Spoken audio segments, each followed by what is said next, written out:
Yeah, I think we're here. I think we are.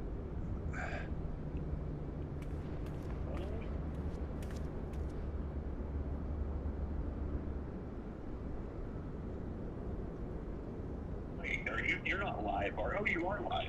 Yeah, I'm live. It just took a little bit,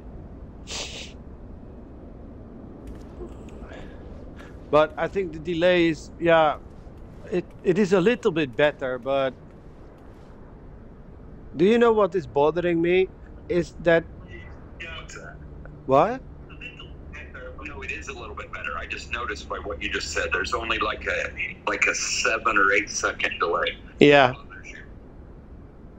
What is the ATC panel? I cannot get that away unless I go to the airplane first.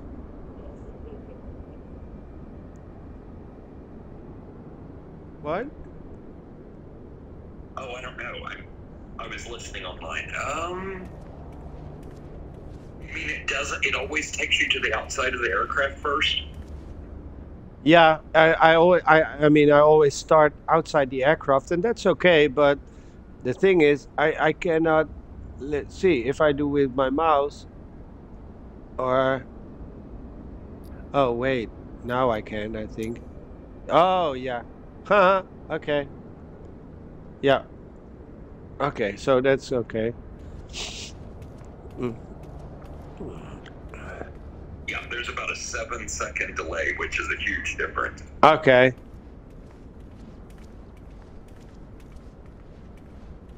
Where are you going?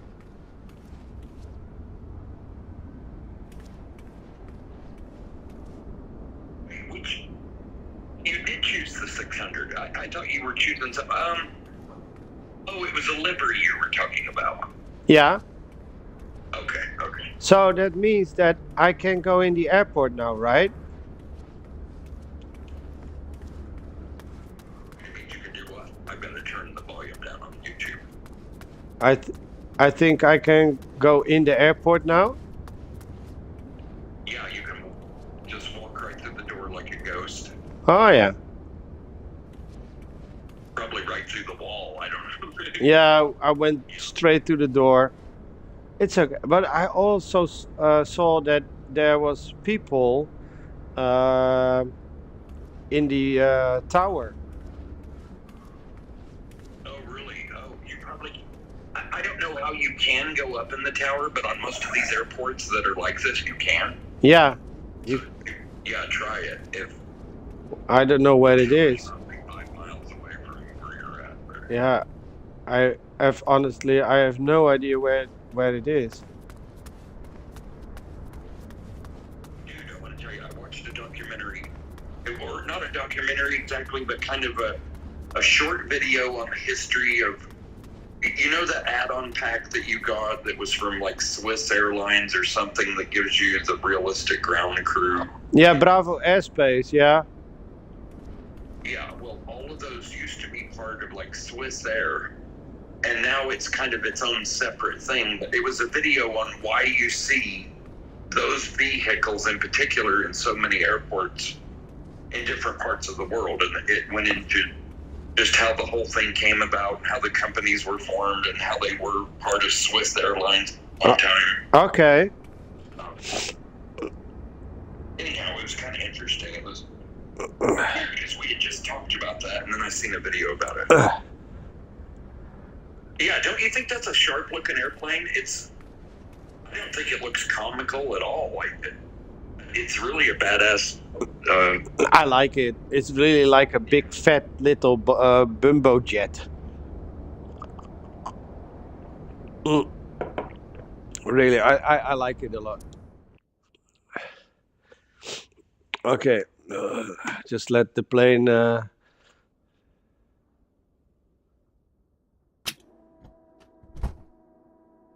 Okay.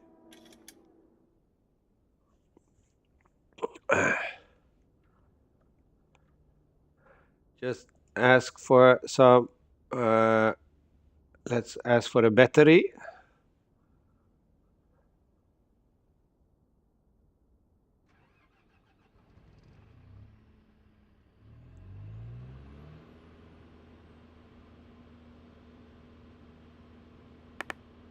Okay.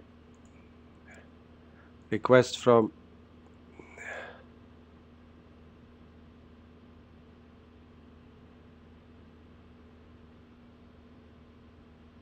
Okay, so that's good. It's the flight plan.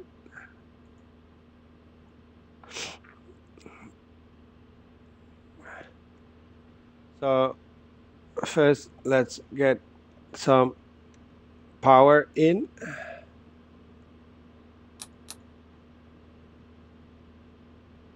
Is it now on? No, that is off.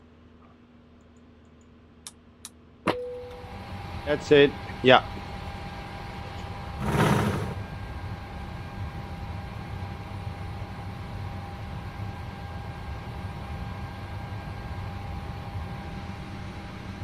Okay. So put these to nav. Right. I will already click that one. Oh yeah, by the way, what you just did, you set some kind of IRS mode. This. What is that exactly? That is your navigation. If you don't do that, that is that your that the airplane can determine where it is. Oh, that's how you turn it on? Yeah. Oh, I didn't know. I had no clue. Sometimes it'll say, you know, your IRS position isn't correct, and Yeah. I've never turned those dials ever. That is. I don't even know how I make it from one airport to another. Well, I did see you. I did see you do a flyby when we were in Thailand. I'm surprised you can that you left the plane in one piece. Really? Do you remember? I wish that they had realistic damage and explosions and stuff. Really. With fires and everything. People jumping out. Yeah. Okay, so let me see. Okay, battery close. Emergency lights armed. Okay, that's good. I can already set the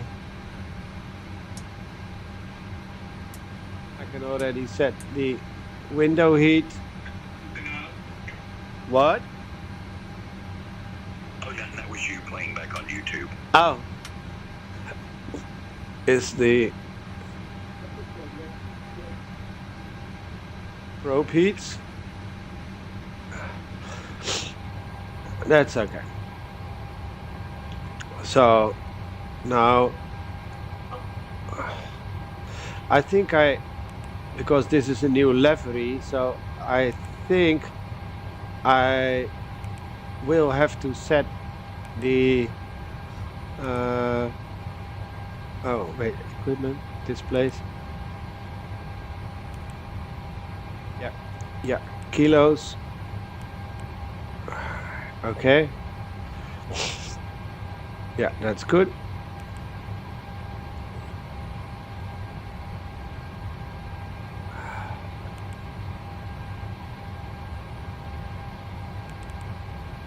So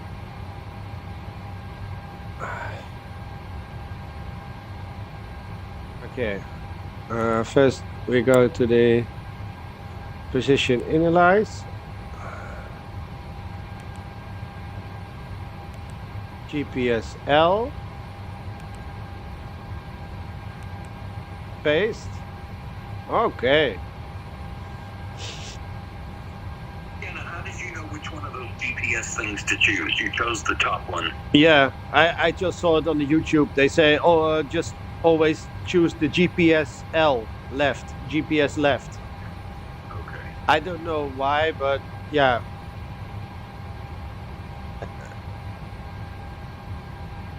But you can also just fill in if you know the gate and the airport where you're at. If you fill that in, then it will also already give a correct GPS location.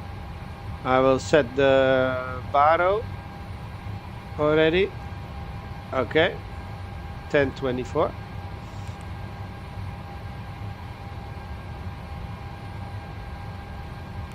Request flight plan.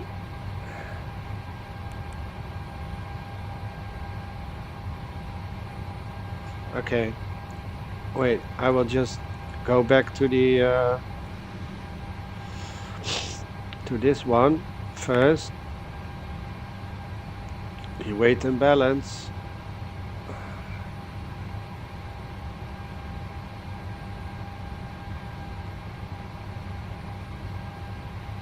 Okay, so I think that's okay.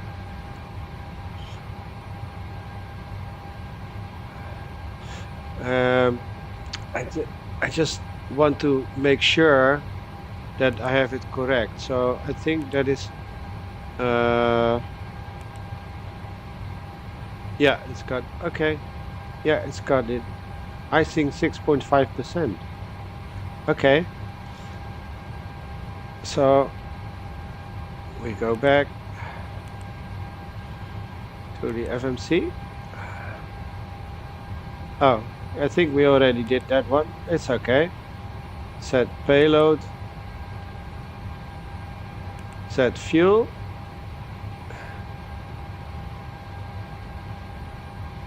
Initial altitude 3000. Yes. Okay, so that takes your payload and fuel directly from the sim brief and loads it in, right? Yeah. That you have to do this one. Load. You see that one on the tablet? From load from SimBrief, then it will take the passengers and the cargo and everything. And then when you set the payload, then it will set it. And you can check it back with the where was it? What did I do? FS actions. Okay, here you can also see the fuel. See 778, and I think that is correct. If I'm just checking for a second, yeah, 7823. Yeah, so this is everything exactly. That's exactly how I said it.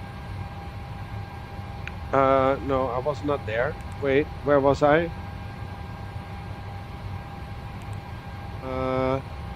I wasn't there. Shit, where was I? No, route. Oh. Okay, I will just do it again. It's okay. Set payload. Set fuel. Clear message. Select route, and it is gray. So as you said it is already requesting. I seen it in a video or something. Yeah, it's already requesting that. And you're right, Gary. Look, wow. Yeah.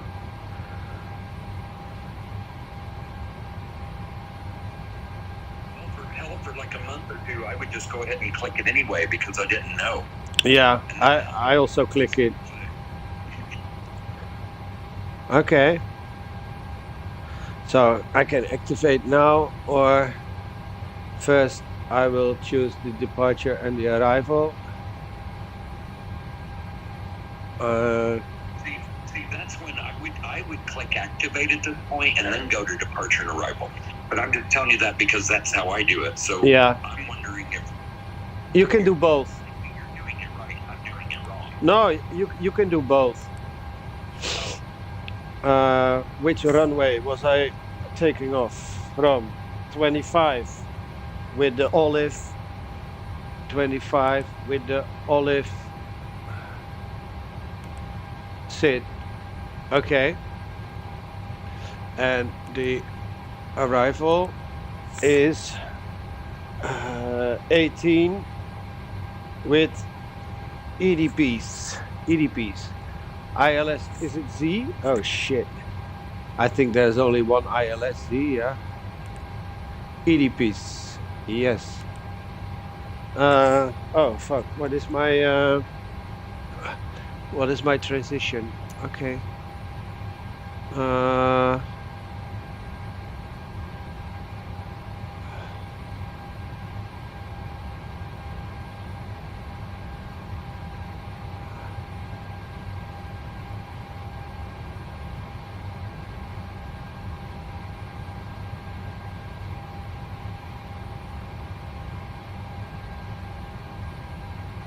Cruise 300. Okay.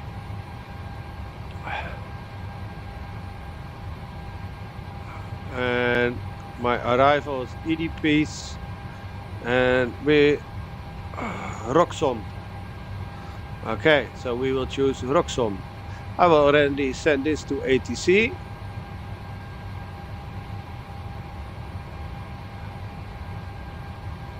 And I will choose you. Then I will go to route, activate, and execute. Okay. So now I think that is okay.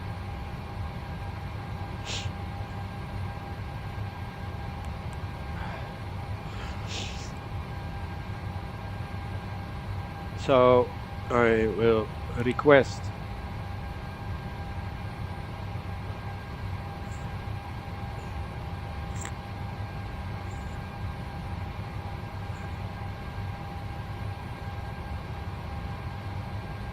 requesting.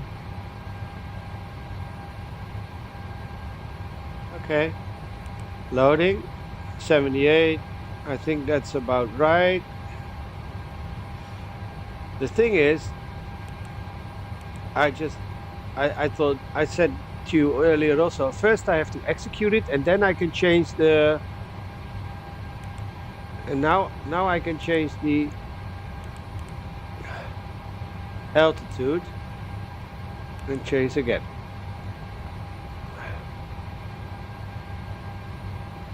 Okay. Okay, just already requesting IFR clearance. Ground, SAS-1212 IFR to SOLA, ready to copy. SAS-1212 is cleared to SOLA Airport by the OLL 1 Foxtrot departure, runway 25. Climb via SID, maintain 8,000, expect flight level 300, 10 minutes after departure. Departure frequency is 8,000, 8,000, okay. 4621.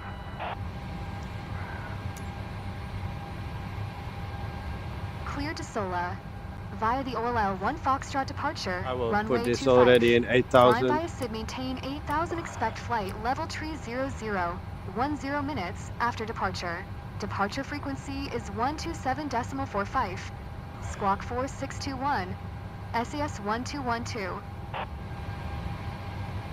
SAS-1212, feedback is correct. Contact ground on 119.155. Yesterday I saw passengers boarding, Gary. Boarding, eh? I mean...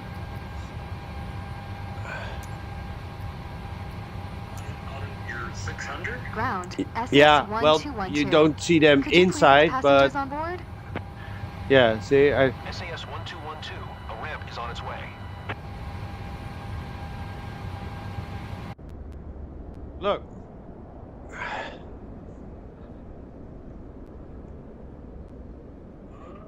Only the crazy thing is they are, look, they are getting eaten by the, they're getting eaten by the engine.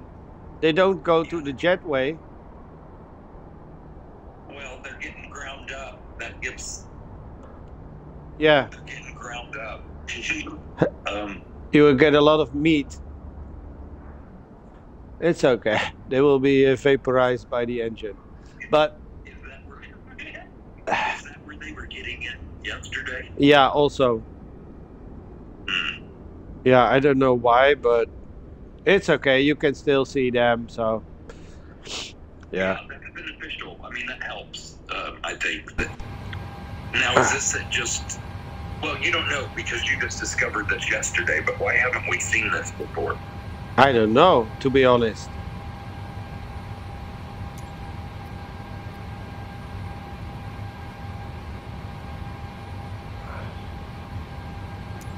Atcom to face rise 0.0. Yes. What? SAS 1212 ground. Startup approved. QNH 1024. Okay. Did you hear that? I don't know what she was saying, but yeah. Oh, I did. Because I have YouTube turned down, and I'm not hearing. I'm not hearing what she's saying on this Discord call.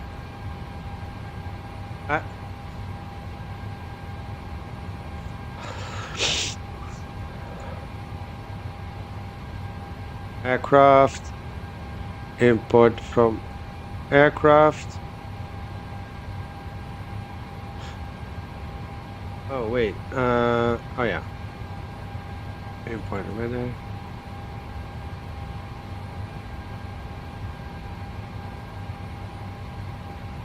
So that's okay. Now go to the limits. Cell temp 50.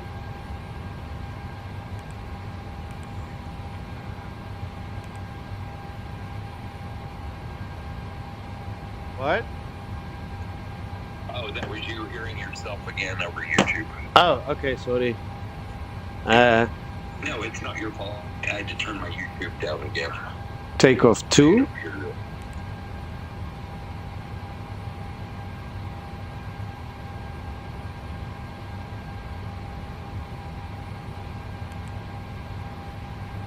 Flaps 1. Runway wind 169.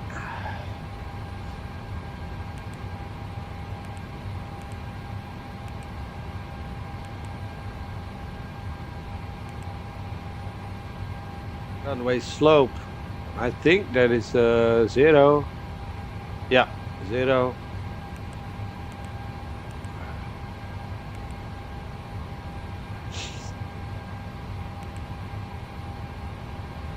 Center of gravity, that is 24.6. That's correct. Trim 551. 55, yeah. 551, that's okay. V speeds are same. So you see me clicking now? Oh, you will see in a second, but yeah. So wait. Okay, yeah, I just seen it. But what did you do right before that? I said the center of gravity.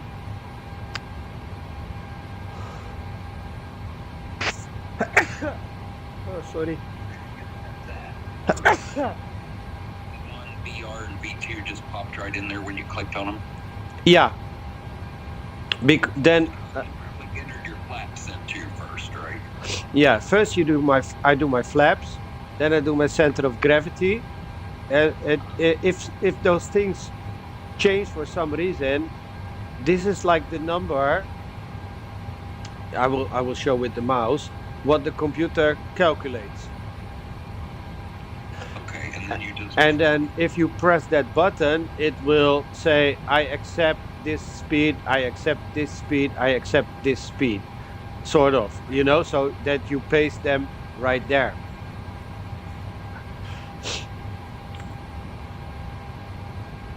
You understand? Yeah. Okay. So now I will just go to 5.51. Have you always done it that way, like ever since I've been talking to you? Or is this something you just discovered? From what? The thing about automatically being able to set those VR speeds just by clicking the button. Oh no, I know already. Only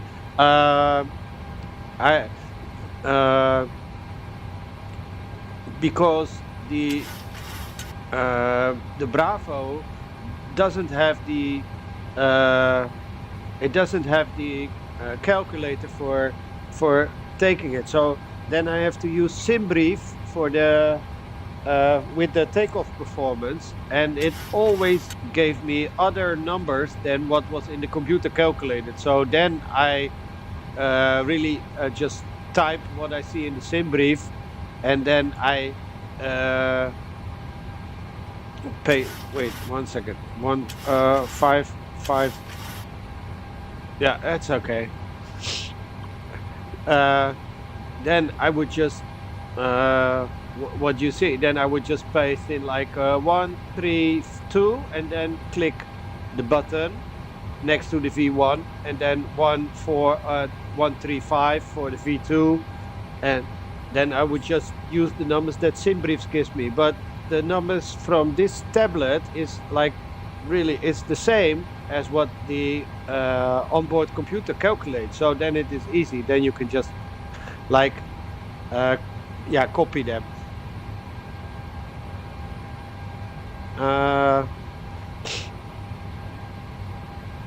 Landing dispatch.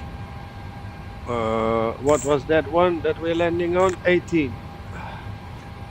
I don't know why I had that anti-icing. I'm not quite sure, but it's okay. Import weather. Okay. So I don't think I will be needing this one right now.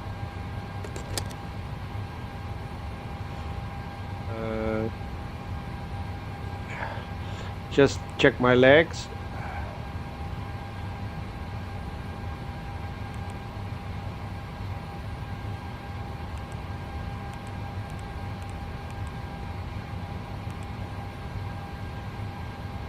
Yeah, I got no discontinuities, so that's all good, I think.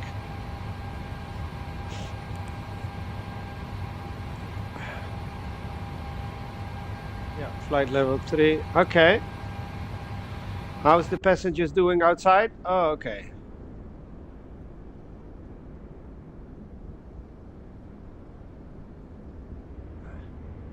That one's just sort of, oh yeah, they're just, that's funny. Moonwalking.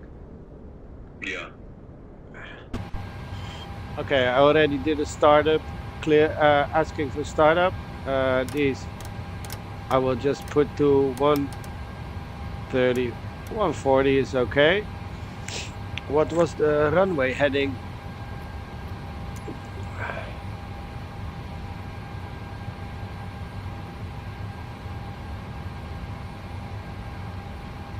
Departure 25.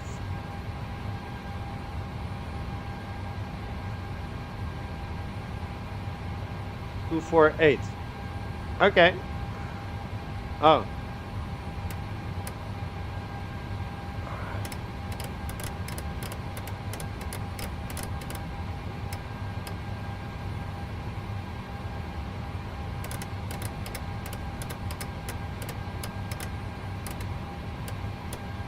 Two, 4, 8.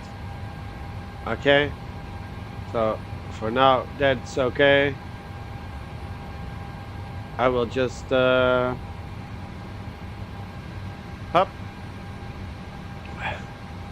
I will turn on.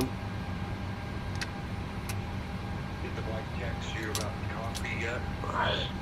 Sorry? Did you get your text about your coffee yet? Oh yeah, already. That was an hour ago. Oh. Pay attention, Gary.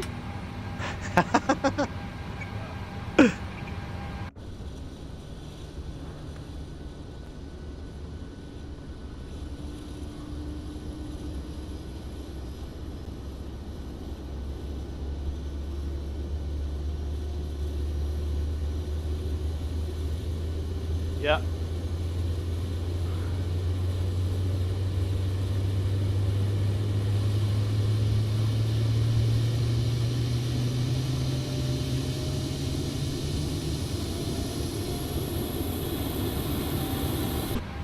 That's good.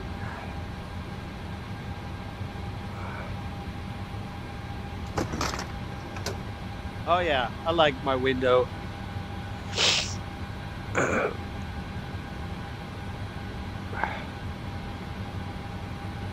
So I think I can. Oh fuck! I have to sneeze again. Okay, your damper on for a second. I can put this one already to 30.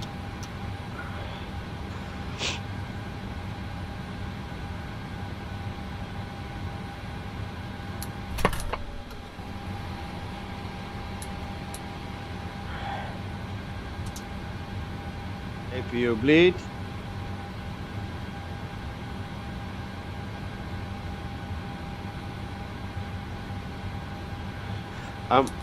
Yeah, okay, that's off. I will just oh yeah, shit. The tablet is all the way up here, of course. Yeah, it's close. It's still Oh.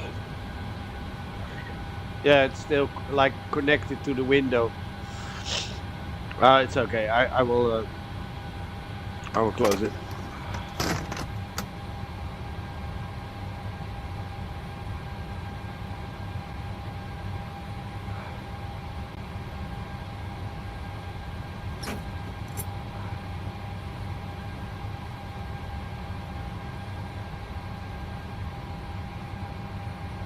Okay, take away my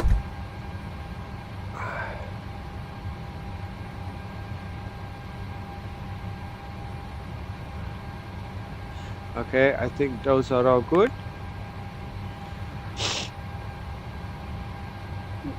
So I will turn on my flight directors.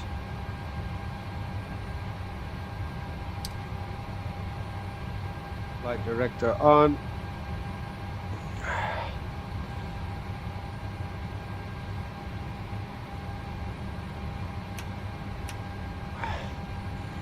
Okay. And then I think I can ask for a boarding stop.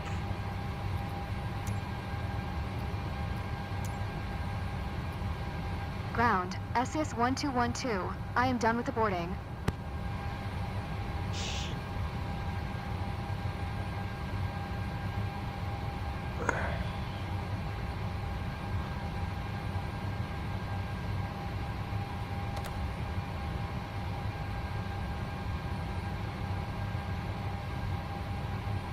I think they're going away. Yeah. Okay, that's good.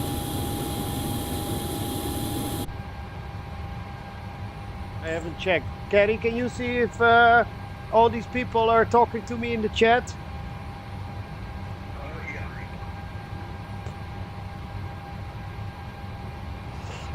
I only see one viewer, and that's you. Yeah. So I can request the pushback Ground, already. SAS-1212. Requesting pushback. SAS-1212. Pushback request accepted.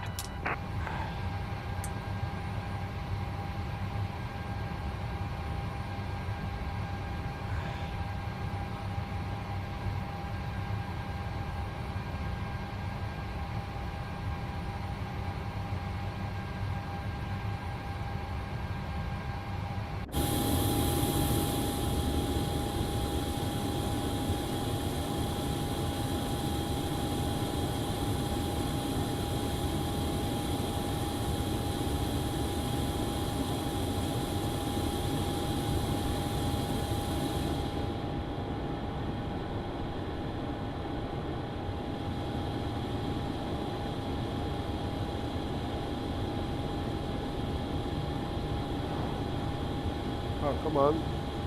You're gonna steer. Oh, yeah. Oh, he's a good guy.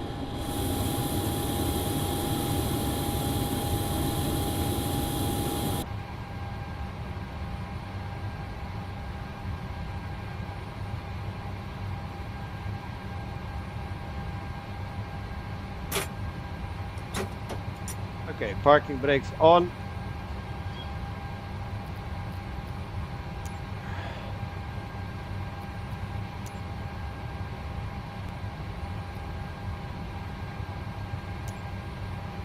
Westing Ground, taxi. SS1212. Ready to taxi IFR. SS1212. Taxi to and hold short runway 25 using taxiway Echo Mike Alpha 6. Contact tower on 118.4 tree when ready.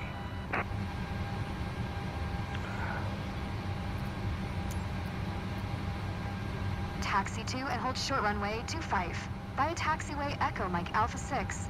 SS1212. That's on.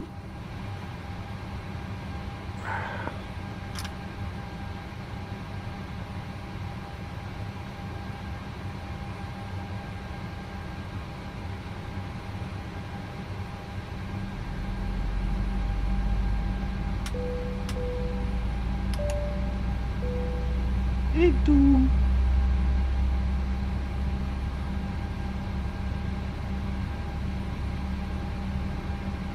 Low pressure. Okay.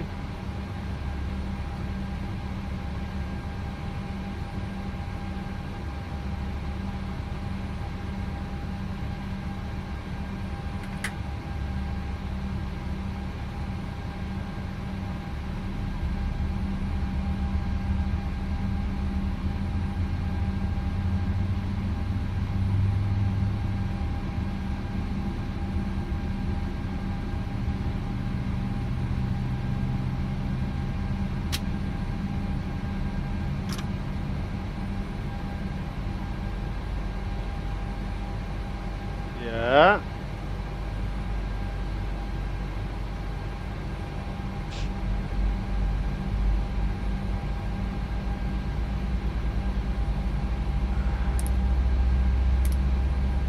Not forgetting these now.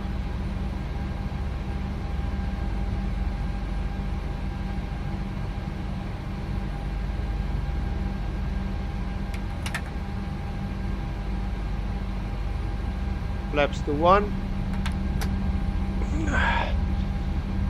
Rejected takeoff.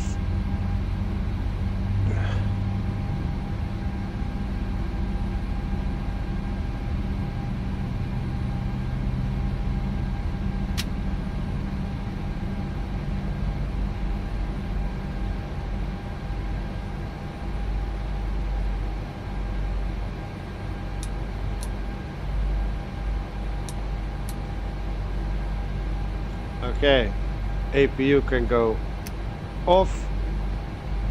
APU can go off. Auto, auto, auto. I think that's good. And I think we got everything set here. Wing lights on.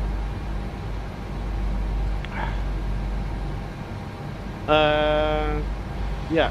Oh, Gary, there's one thing I'm forgetting. I have to piss again. Yeah. But I think I remember what it is. I have the floor heating, yes, and when it is not on, the floor is a little bit chilly. So whenever I feel cold feet, I always feel the need to piss. Oh, this is nice. It's also on stream, yes? This? Oh, great. Yeah. It's okay. For those 500 people that are watching, I'm very sorry. Yeah. Oh, wait. Just let me get the window open for a second. Yeah, it's a little bit. Okay, I will be right back. Okay, Gary? Moment.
already.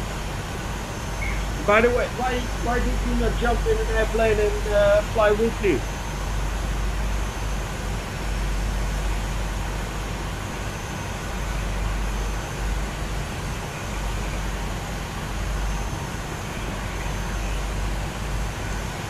What do you mean? The Xbox game streaming.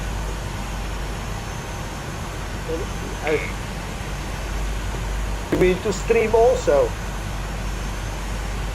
so that I can do multiplayer.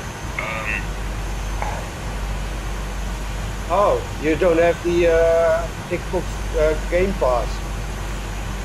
No, I let it lapse like for the past week, and I'm gonna do it again next week. Okay, I understand. Let me check. Shit, glasses. Oh, fuck, my headset.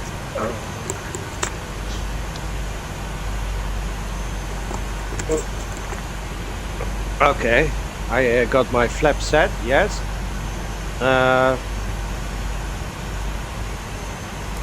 VNAV, LNAV, both on.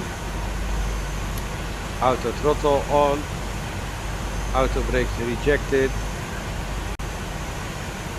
I think I can release the parking brake so we can taxi to the runway.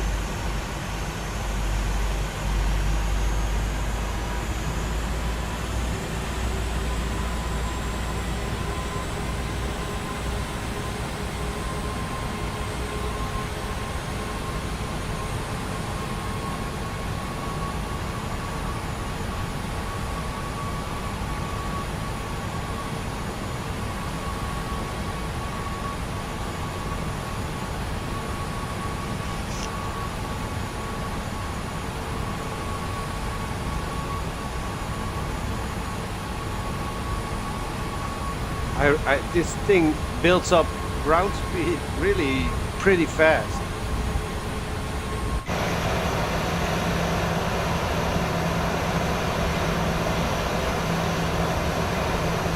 Yeah, I have to go over this. Okay.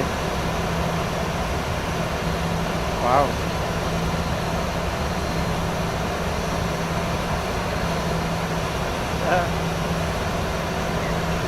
Yeah. It does.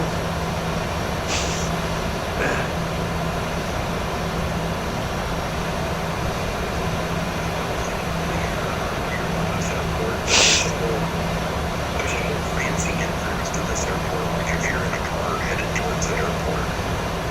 Oh. I noticed it off to one side, and I thought, oh hell, you have to be in a car or something or to walk over to it in order to see it, but Yeah, well, there is these. I think you can get the cars and everything. I think in the shop, so that you can drive around or something. I don't know what. Then maybe you can, yeah, stop, get out of the car, and.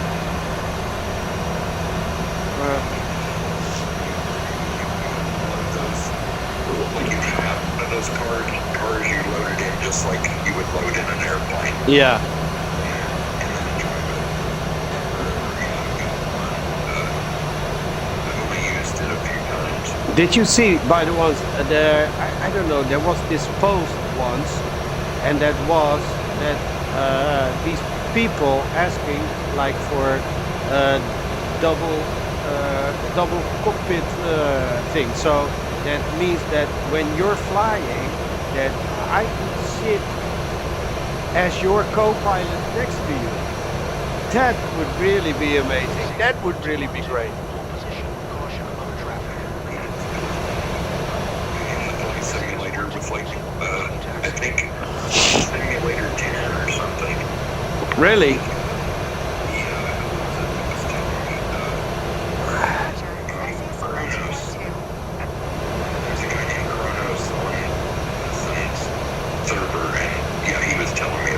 Yeah. And I thought it was supposed to be a feature of this program, but they haven't implemented it yet. What have you heard?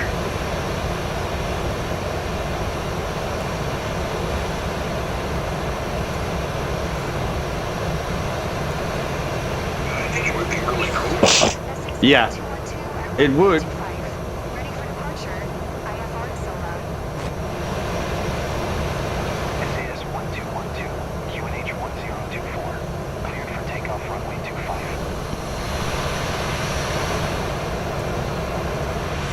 Clear for takeoff runway 25. SS 1212.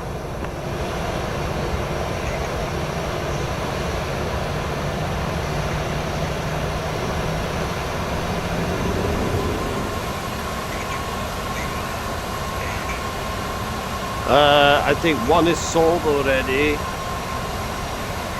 but yeah, for me, doesn't matter that much. I'm just browsing it one time, but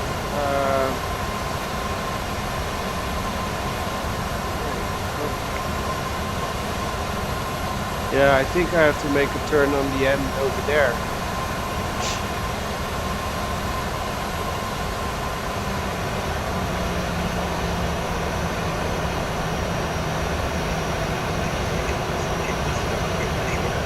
Where?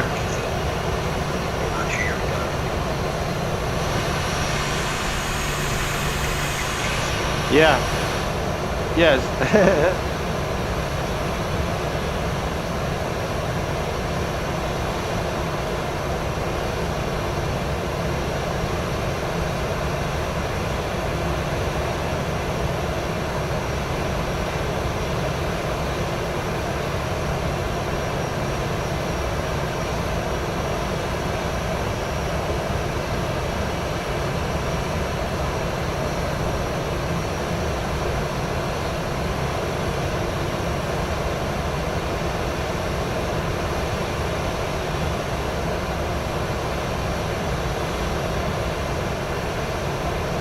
I think that's about it. Parking brakes on. Center vision. Okay, I'm cleared. Okay. Let's see if I'm not mistaking anything. Taxi light can go off. Landing lights can go on. I set my flaps. I set my rejected takeoff. I think I set my speed correct. I think this one up, yeah, and 8,000, yeah. Let me check this one. I think this has to be in, yeah, X blah blah blah blah blah. I think that's correct. Oh yeah, it's working. Oh wait, window.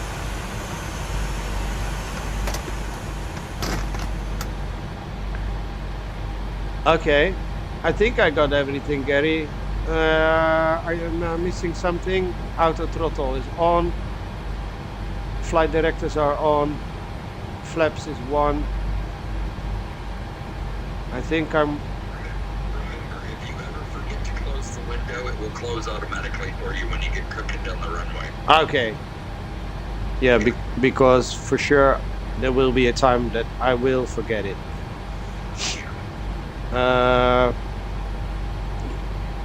I think I have everything. Yeah, I think so. I think it's just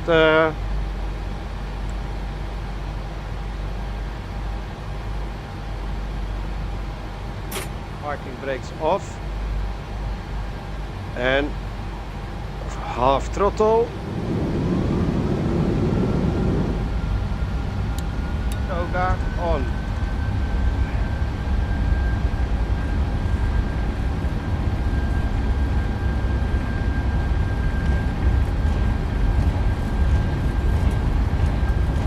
There's a slight wind from the right. 80 knots.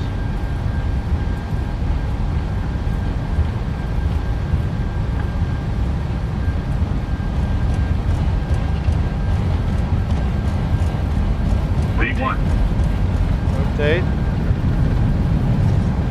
Oh, boy. Oh my god. Positive rate of climb. Gear up.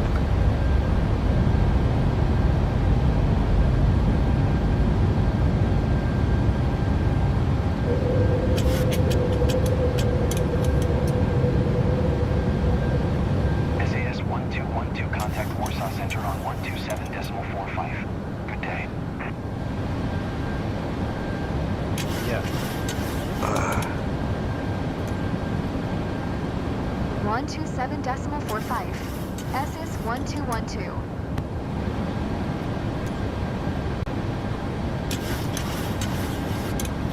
Warsaw Center, SAS 1212 is at 1,800 climbing 8,000.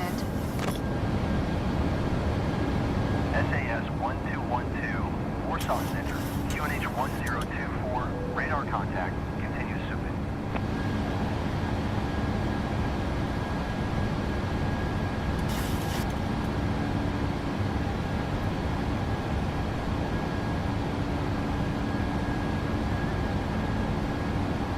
Super. Am I going there? Super.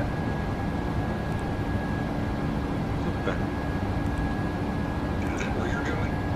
Oh, super. Yeah. Wants me to go there. Okay, execute. Are you fucking stupid? Yes, I am stupid. They're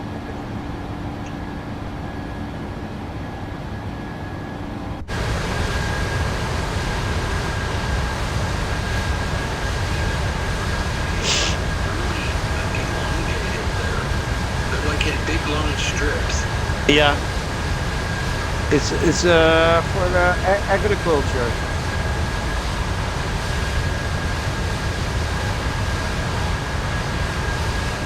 The United States is in big long strips like that for agriculture. They're sort of all squared out. Yeah, here they have a lot here, or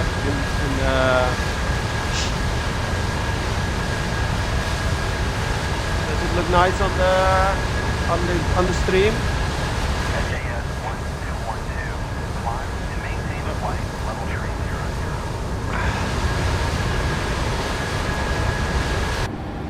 00. Climb and maintain flight level tree 00, SS 1212. Okay, standard.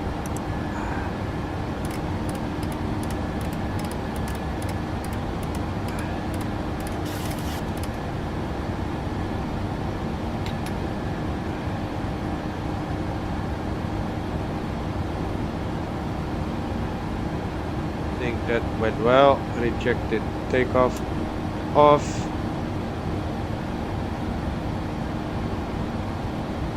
Let me see landing lights. What I am at. Oh yeah.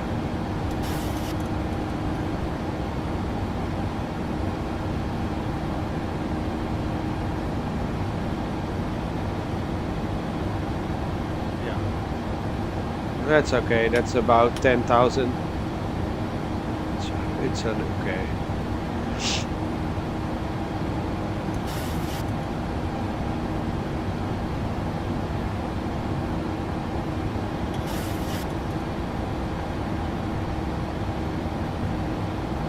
I think it will, yeah, try to gain some speed.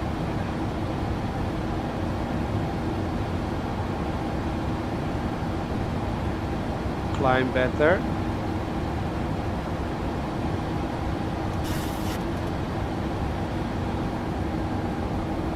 How you doing, buddy? Okay.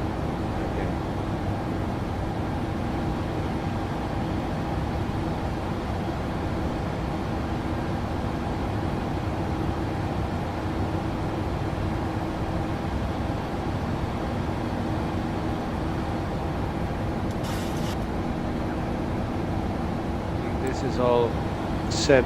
Okay. This is okay, I think. Anti-ice. Don't need it. It's clear skies, so I don't need the anti-ice. I think these are on. The pressure light is also gone, so that's good. Also, I think this is the. I think this little circle is for the APU, so that's okay. This I can put to continuous.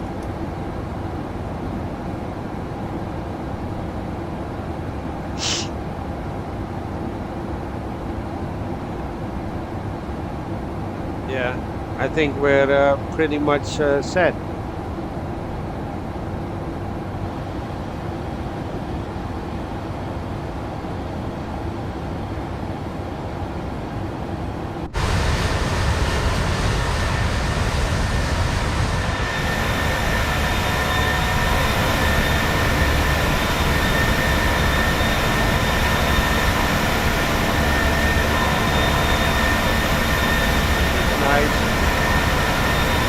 I did put I did put my what was it name? Oh yeah, the turbulence. There was this guy on the PMDG Discord, and he said if you struggle with excessive wind behavior at your landing, just check if your settings is not unrealistic, but if it is, set it to low, because they say it is very difficult to how do you say, to make the turbulence feel real. So it is like over exaggerated, you know, it is like too much. Just they say like set it to low, and you will still have wind on the side or something like that, but it is not like that crazy stupid things that make your airplane go from left to right.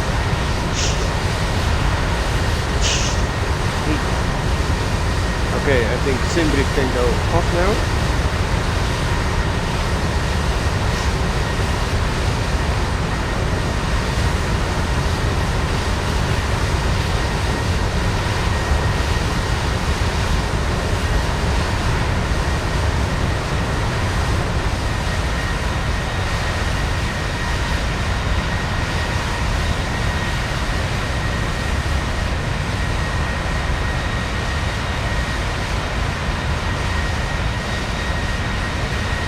Poland also have mountains, and I hear they also have a nice sea.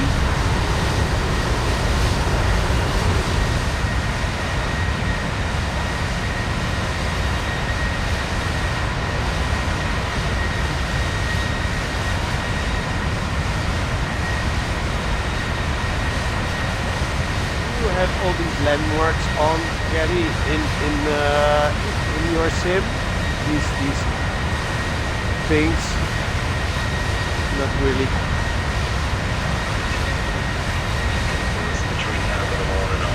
Okay. Yeah, I think it can be handy if you're flying in GA in the small aircraft that you can find an airport close or something.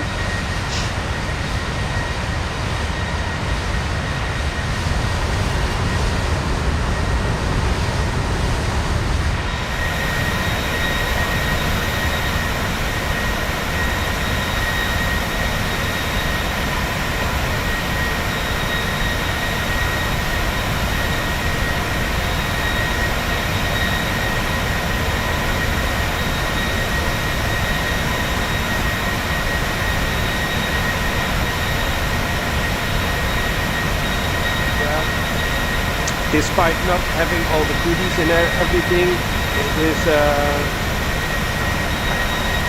yeah, the plane is nice. I mean, yeah, the PMDG is nice.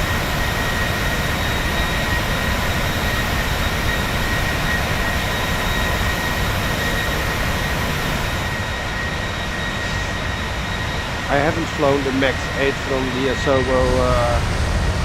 Haven't flown it lately, so I would not really know anymore how well it is, but yeah, for now, for the yeah, that's true, and I can get from Amsterdam to Mallorca also in this one, so then I don't need the other one, but I am to find some bigger distances. Because yeah, I also still have the Bravo airspace, but now I just want to test this a little bit. I'm kind of waiting for the update for Bravo airspace out.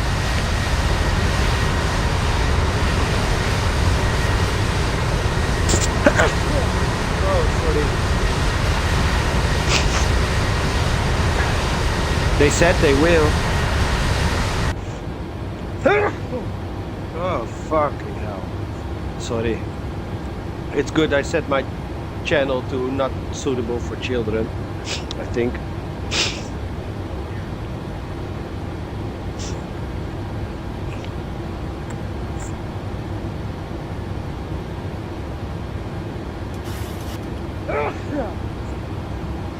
Need to be watching this shit anyway. They need to be out there on fat tire e-bikes.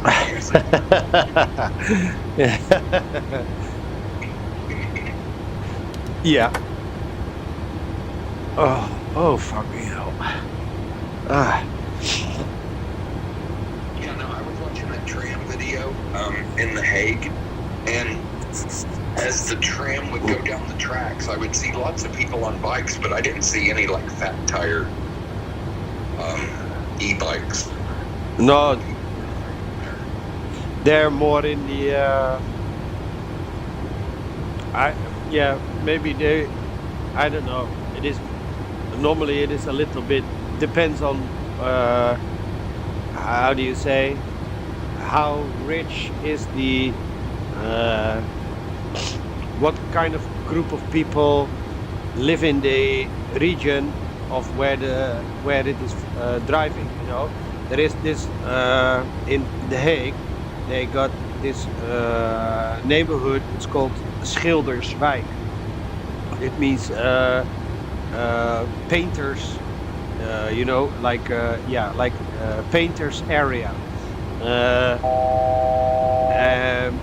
Maybe that got back from that where in the time that maybe a lot of painters living in that region or something, I don't know, but now it is like one of the most poor neighborhoods in The Hague, with like 70% is foreigner. And as a white person, you don't feel like very comfortable there, you know. But to be honest, I never went there, and yeah, I don't go there if I don't have to, of course, also. But you will see a lot of more of those fat bikes over there, because it is the kind of type of person that has it, and most of it, I don't know why, but it is like I don't want to say poor people, but it is like the people that they earn below average, you know. Those groups have more of those bikes,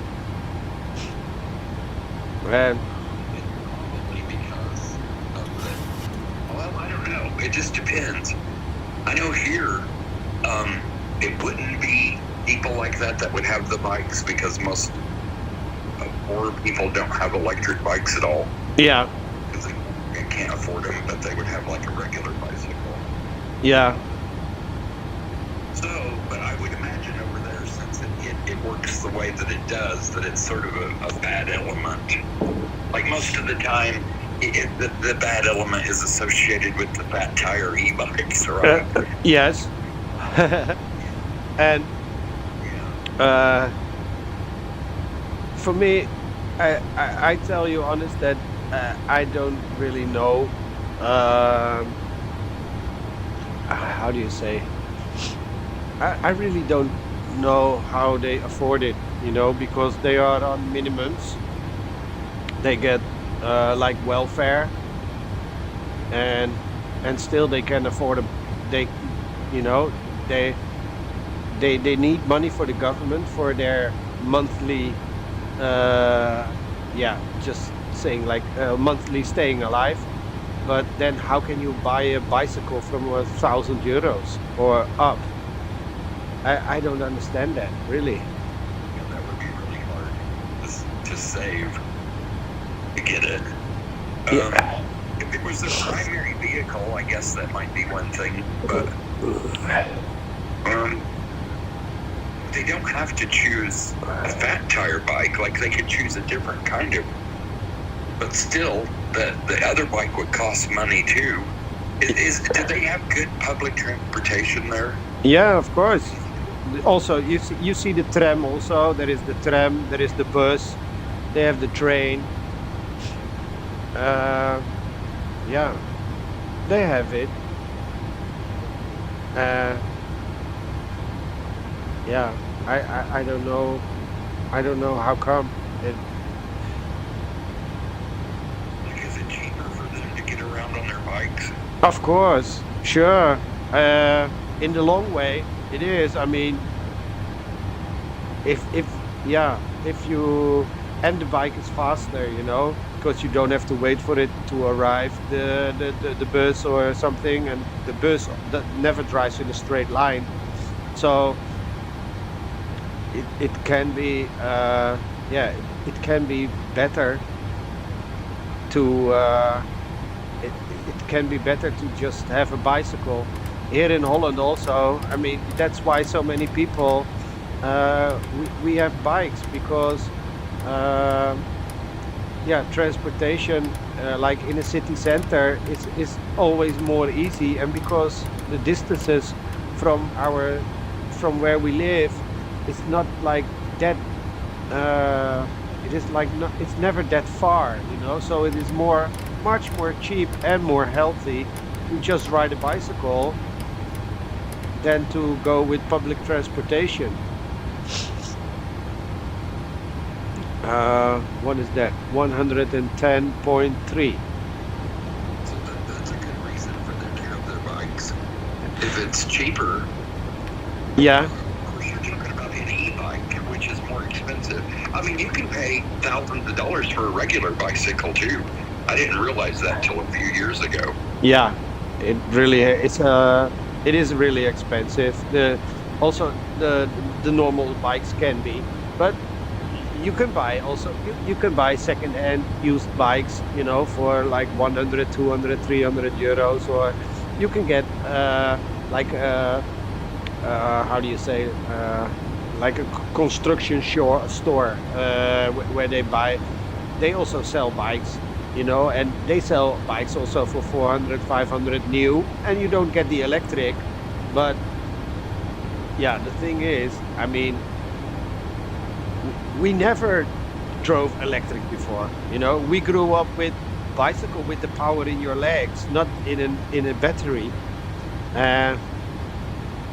Dimitri, you're old, dude. You're 49. Yeah, I know. I know. I'm old.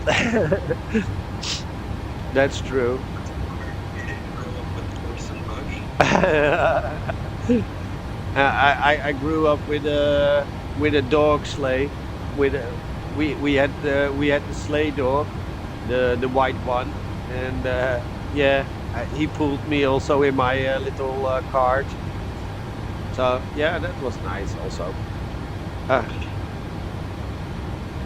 Let me see what Baro 210.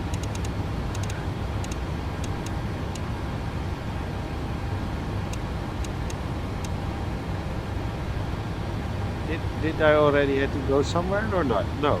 Okay. So what is that glide path? I think from 1500. Yeah. Initial fix 2000. Glide path starts at 1500. Okay.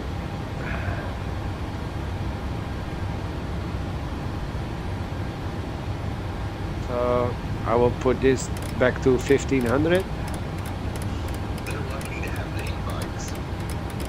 Yeah, they are. They should be.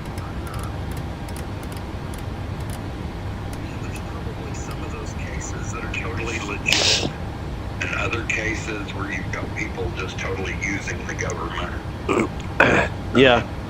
and sort of taking advantage of it. It kind of makes it look bad on everybody. But I'm sure there's at least a handful of cases that are legit. Uh-huh. Well, yeah, it's just in our case, it's just wait, oh yeah. In our case, it's just like the how do you say?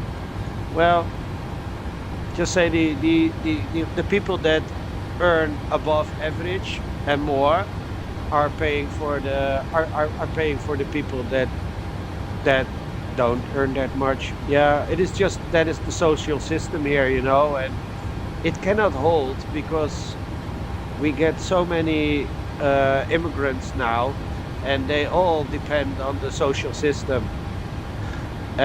So for the working people, it's getting more and more difficult to, uh, yeah, to produce enough tax money for the government to serve everybody, you know.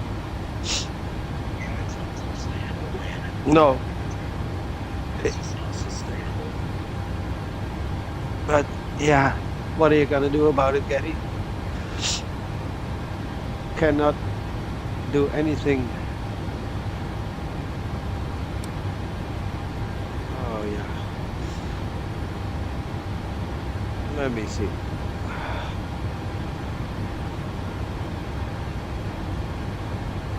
know that you're going to see any good solutions in your lifetime. I'm not. I just hope for my children. Right. That's what I really hope.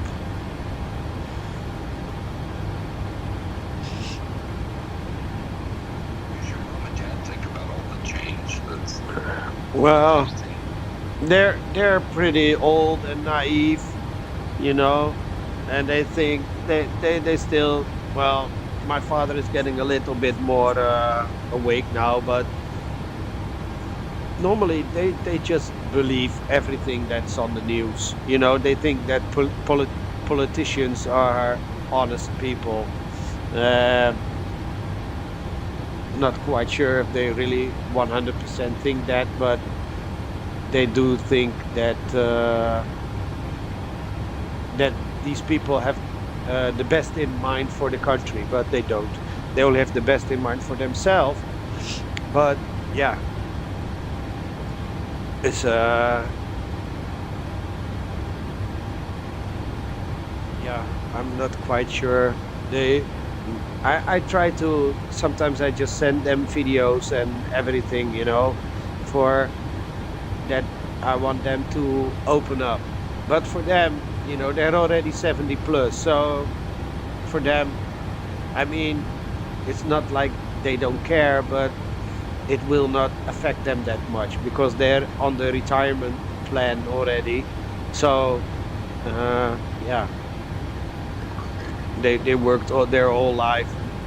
Now they just have to hope that they will just keep having enough enough pension. I don't know. Yeah, I think pension, the retirement money.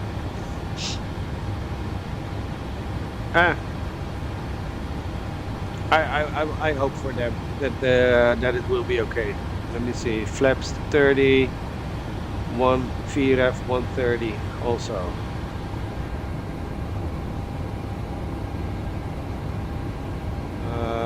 FMC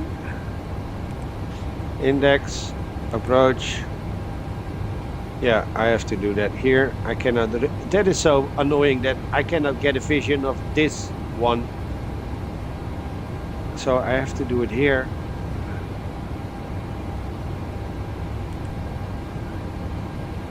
Okay, so that's flap 30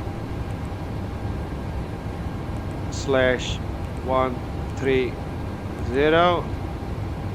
for the approach. Okay. See, it does calculate 129. You can select this if you think it's okay, but the calculator just gives me 130, so I just put 130 with flap speed. So this will now, I think, override this. Something like that, I think. You gotta find that turbulence thing. Was that in? That is in the I think in the assistance, I think it is in the game menu. Yes. Yeah.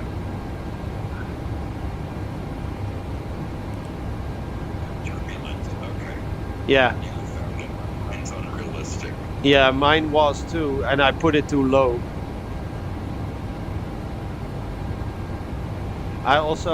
I thought maybe something was happening with I thought maybe the game crash of my cache data or something. So I just changed it from 16 to 32.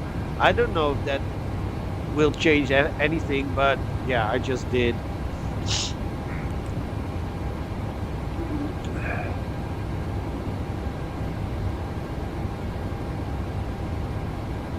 Still need 500. 500 miles for time of descent.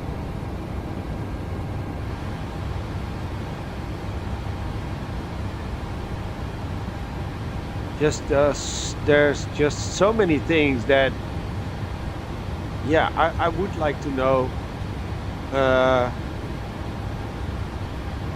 what everything means, you know.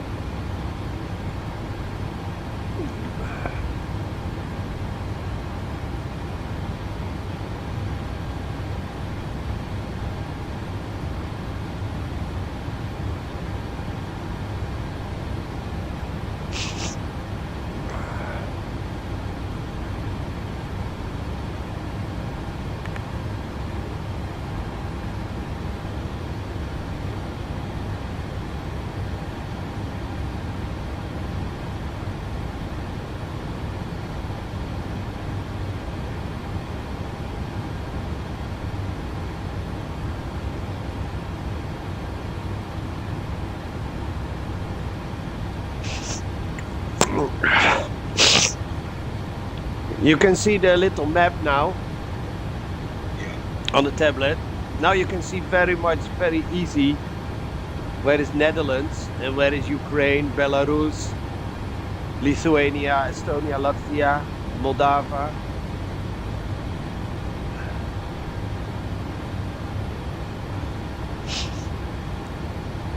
Damn. So when Chernobyl had its thing happen back in the late 80s, did you guys get any of the stuff from that?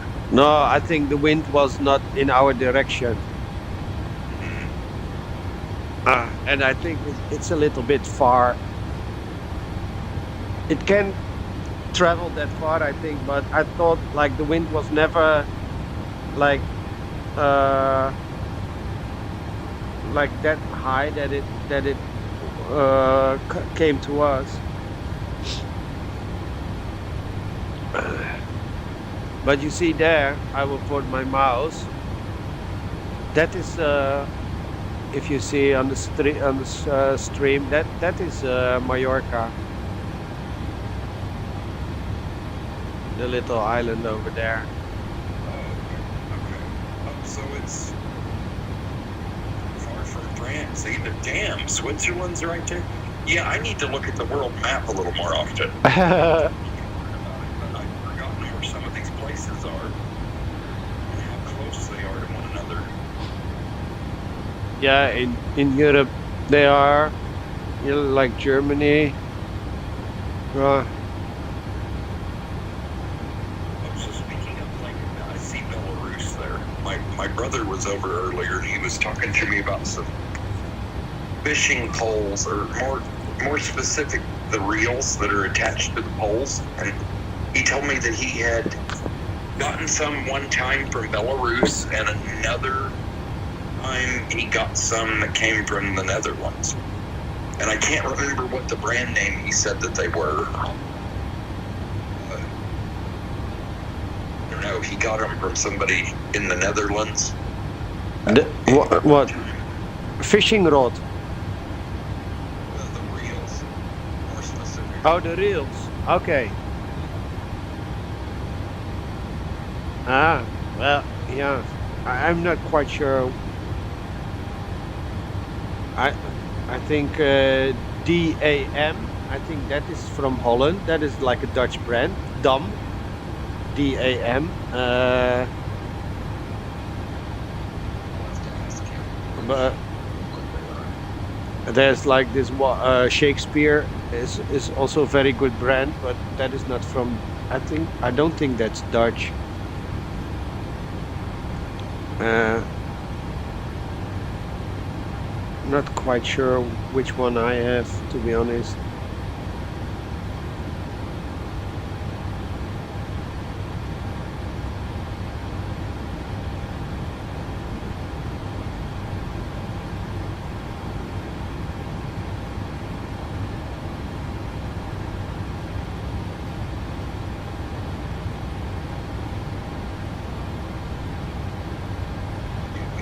Nuclear bombs going off and shit, there would be so many people affected. Like, does that ever make you all nervous with some of the shit that goes on in the world? Just how close you are to some of these places that, you know, if I'm not quite. I mean, it wouldn't. Yeah, it wouldn't change anything if I would care or be scared or anything like that. You know. Um, uh, it is only like real sick people that would uh, think like, okay, we will just start something nuclear, and then there will be only like 1 million people all over the world. That is only the rich and yeah, the rich and important people, and if they think that they can, uh, yeah, you know, the negatives is so much more than the positives, because if all the world is bombed to shit, you cannot live anywhere, and even if you can, you will still need you still need like workers. If you only have the what is it, the people that tell other people what to do, then there will be no work done, you know. So yeah, there is like okay, just yeah, if you only have white collars and not blue collar, you know, collar, yeah, with the, yeah, white collar, blue collar, that yeah, when you only have white collar, then nothing will happen, because they will never get their hands dirty because they're white collar. So they need blue collar. So I think, yeah, and I think 90% of the blue collar will extinguish if something happens. So I don't think I don't think that things will happen, because it is good for nobody if that if that's if that will happen, you know. It's really not good for nobody. Also not for the rich.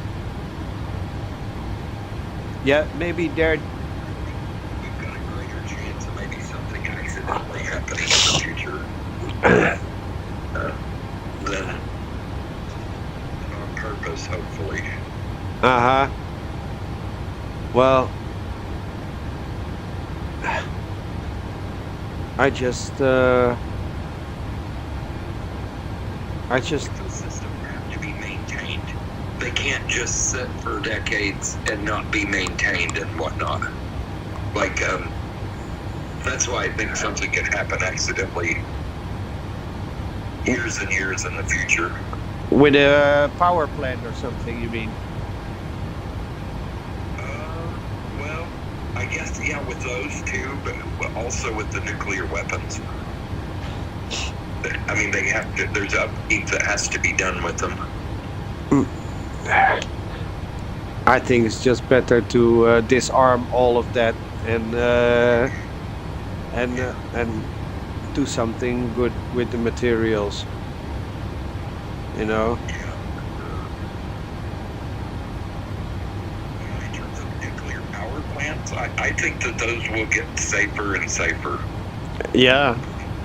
Like there's still the potential for catastrophe, but I think the technology will improve better than what it is now. And Well, there was this politician from Holland, that is the Thierry Baudet guy that I said that half of the Dutch people think he's crazy, but there is this new, it is kind of new sort of nuclear power. Oh shit! Sneeze. Wait. And they're making it in China, and they say it is much cleaner. It is much more how do you say, maintenance friendly. And what was the name of that? Wait, I will just check. Wait, I will. Oh my god, my glasses. Oh fuck, this hurts. The glasses, echt waar, the legs of the glasses that is next to your ear is just so. Okay. Wait. Let me see.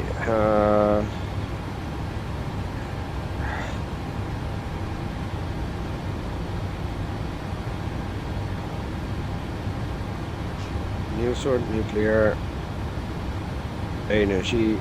China. How do they call that one? Oh yeah. I think it is thorium.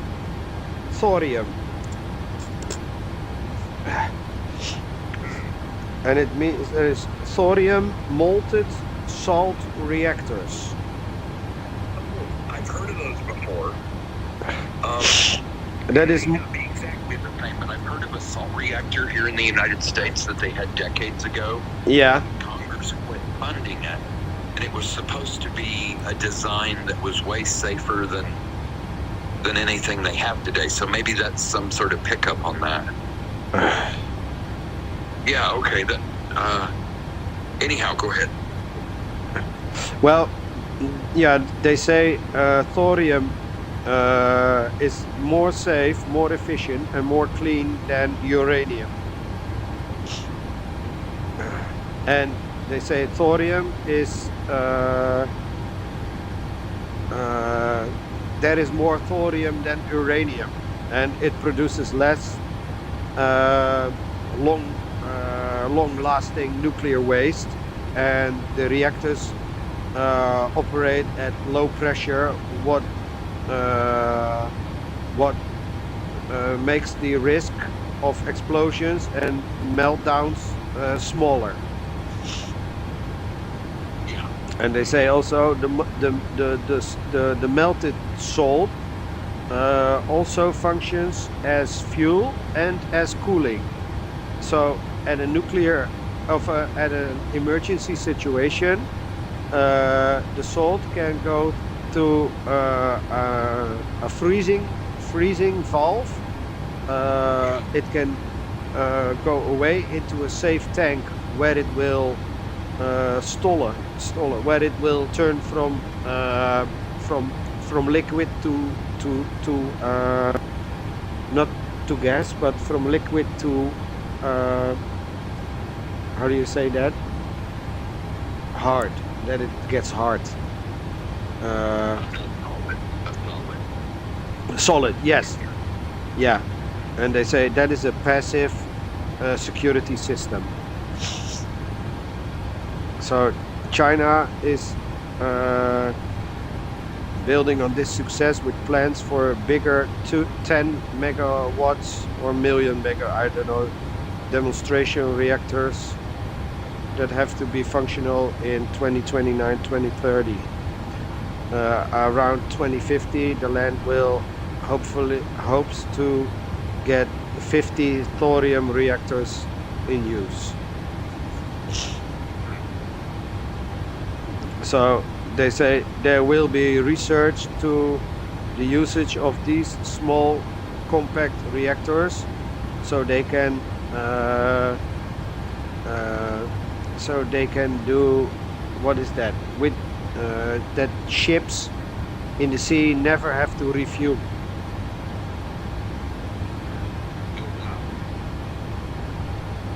Yeah.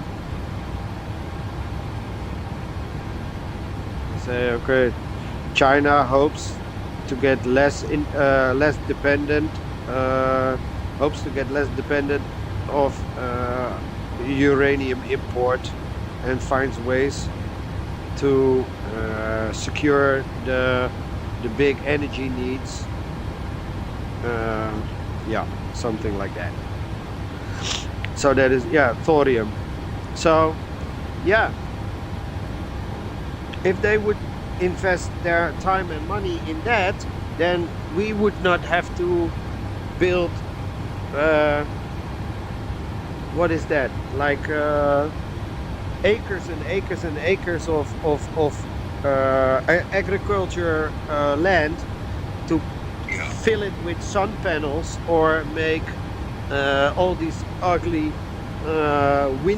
wind energy, what do you call those things, wind, what is the name of that? Wind turbines. Yeah, the wind turbines. Yeah, because they want to make wind parks at sea where we live. But the problem with that is the investors, they don't see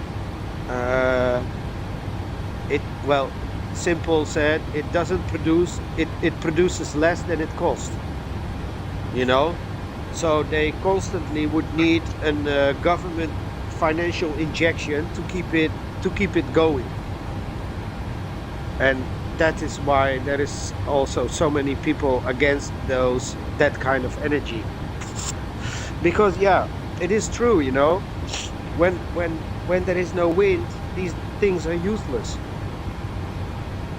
And even when there is wind, they don't produce that much that you can have a reliable energy source. So I think it's better just to, yeah, I think it's better just to invest in, what is that? I think it's just better to invest in something like thorium or something. But Yeah. I do think that I'm going to delete this stream after we did it, because even if people rewatch it, we are doing Microsoft Flight Simulator and we are talking about nuclear reactors. It's like, yeah. I mean, yeah, we know because there's nobody watching, so we just keep on talking. What else are pilots going to be talking about in the cockpit? Oh, They could be talking about anything in the world. yeah, but They do. probably, I think probably the nice ass of the stewardess. Right. Right, so, yeah. Oh my god. I think I will be leaving Polish airspace soon. Yeah, I'm close to the sea now, I think. I think I'm close to the sea. Yeah, there's the shoreline.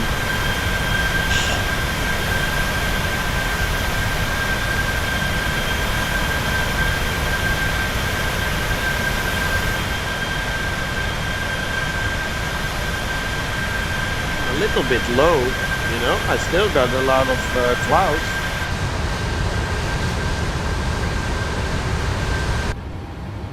Should I be using anti-ice?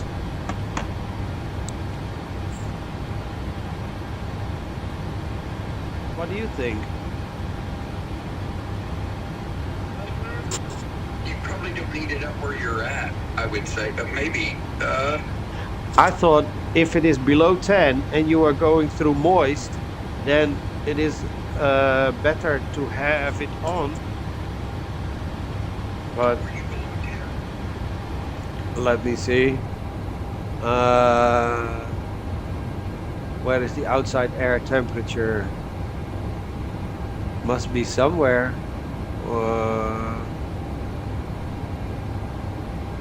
Wait, is it over there?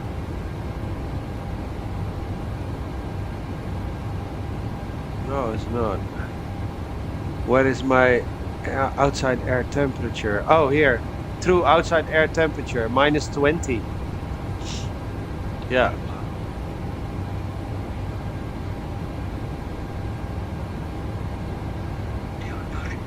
I don't think pilots just sit and talk about airplane stuff the whole flight. No. I mean, I'm sure that they talk about all kinds of shit. You know, there's a big push because with some airlines, they're wanting to start recording pilots the whole flight and everything, and there's pilots that are rejecting that because they don't. It's a violation.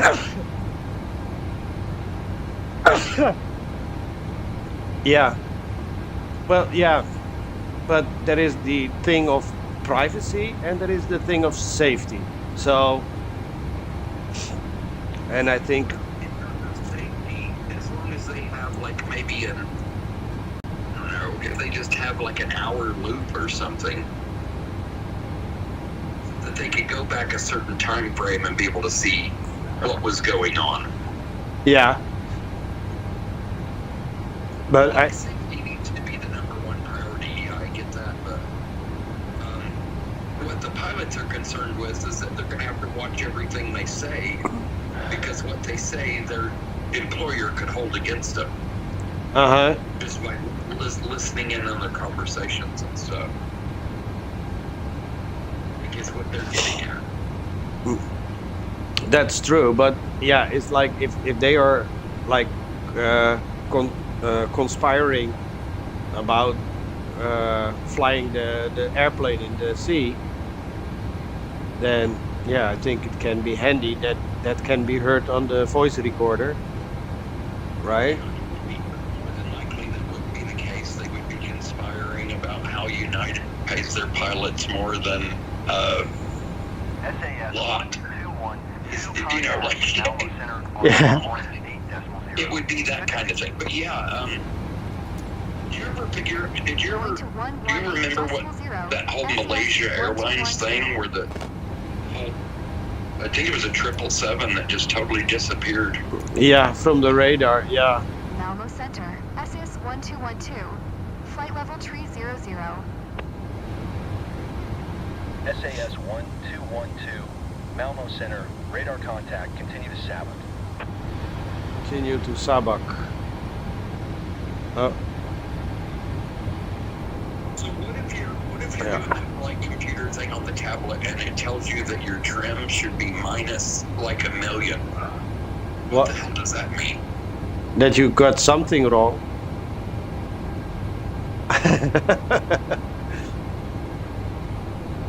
Why? Is yours doing that? Mine's telling me my trim should be -1 with 6 zeros behind 1, 2, 3, 4. Yeah, 1 million. -1.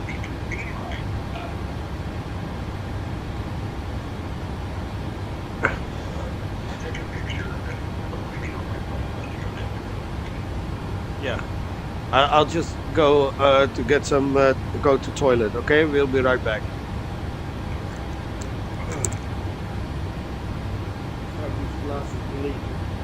Dirt on my head. Oh.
I'm back again, Gary.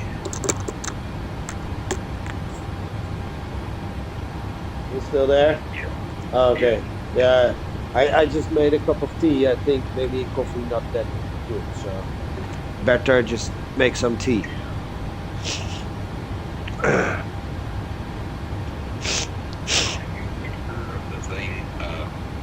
Oh wait, yeah, I will check. The arrow, I wasn't paying attention to my cursor when I took the picture, so the cursor is not meant to be on the trim thing, which it's not, but yeah, it says trim like -1 million.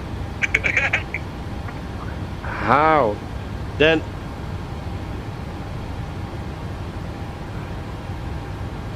let me see. That is, but that is your and what is your can you show me a photo from what numbers you put in? Well, I just loaded it from my SimBreed. Really? Yeah, that's on the tablet. Like after I loaded the SimBreed plan and did the loaded the payload and then went into the performance for takeoff. You did also do that, yeah, that you go to the wait, let me check. One moment.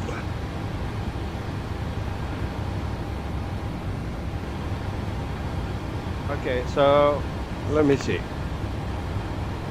Performance tool, takeoff.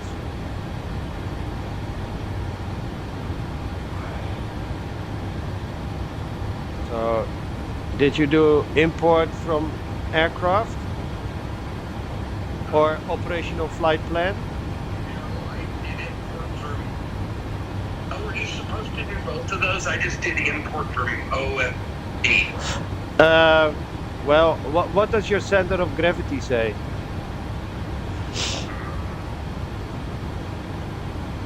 Where do we find it at? In this middle column and then the center. 24.08. Okay, and the weight? Okay, it changed now. After I did import from aircraft, Yeah. and now it says trim 5.51. Okay, so that's good now. Well, Okay. well done. Oh. Yeah, okay.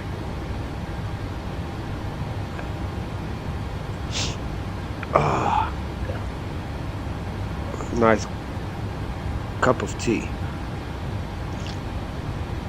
Oh, fuck, that's hot. Ah.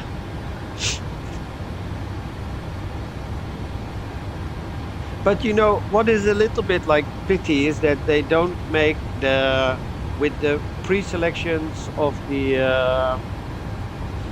the things is that in the Bravo airspace you also have the engine view, you know, that you're sitting next to the wing looking at the engine, but they don't have that here.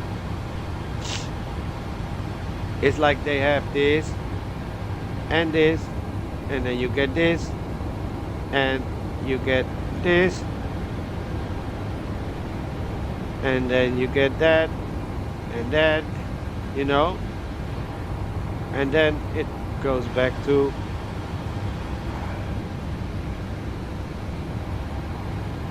like that.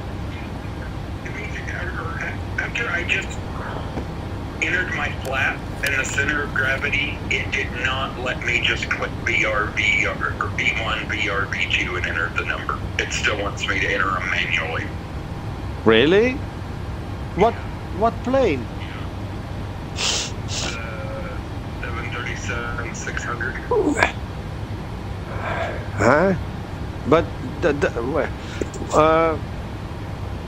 does it give a message when you push it in the bottom of the screen? No.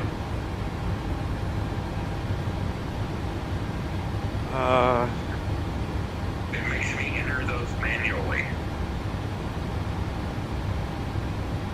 And did you go to page 2 already and select the runway wind? I think you don't have to, but I don't even know where you find the runway It is what? What do you mean? Where in the world do you find the runway wind tips so you know what to enter in there? Oh, look on the screen.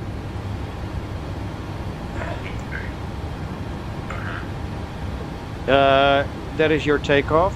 Is your weather, like import weather, and there you have 160/9 in my case.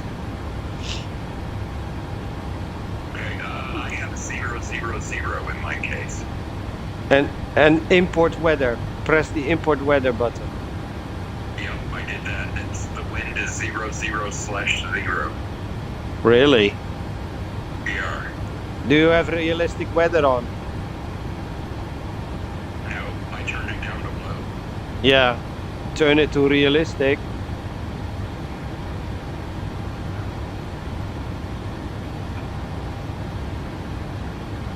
But I thought you told me to turn it to low.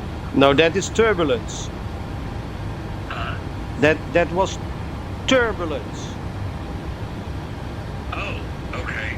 Turbulence to low, and just the weather in the. I always have it set on realistic. You know, in the flight conditions, in the flight conditions, you can set that. It's not in settings, it's in flight condition. Okay, sure. You're saying you always have it on live weather? Yeah, always. Okay. Okay, maybe that's where I've gone wrong.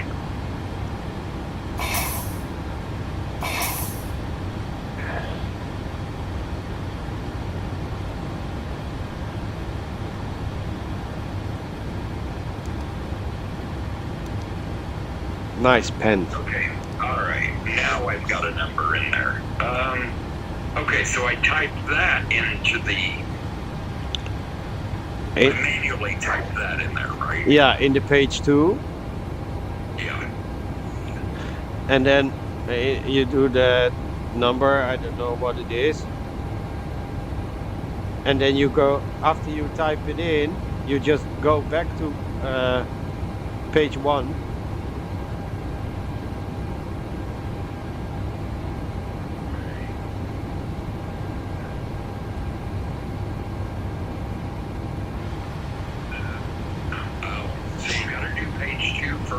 Well, you don't have to do, but if you put in the V speeds and then if you go then to page number 2 and you put in the runway wind, it will delete your V speeds because you made a change in the weather conditions. So it doesn't even have to mean that the numbers changed, but just because you made a change in the weather, just because you made a change in the weather conditions, it just deletes the V speeds. Yeah, it still want me to enter them manually. Really? Yeah. It bugs me to death. You did the center of gravity also? Yep. Yep. Flaps? Yep. Oh fuck. I don't know. Let me see if I can find that back here. Wait. It should ref.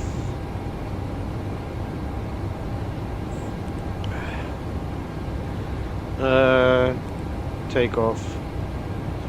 You got takeoff reference. So you got flaps 1. You got your center of gravity set.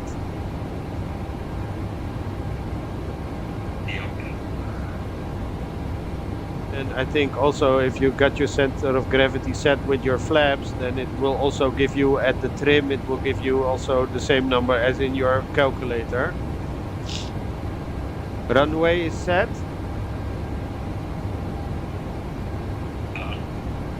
The runway. No. No? Is that even important? Yeah, I guess so.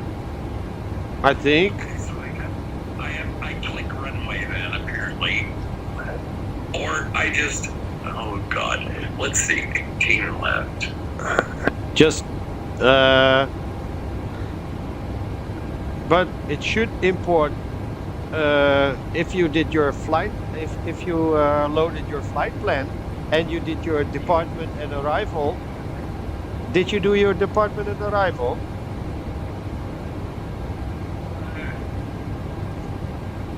No, I normally do the departure and arrival. Oh wait, maybe that's where the problem is. Yeah, maybe. Okay, so just go to departure and arrival. Yeah, I'm working on that now. Departure and arrival. There you go, departure, and just if you want, yeah, you can see on your flight plan what is your departure, your runway, and your SID.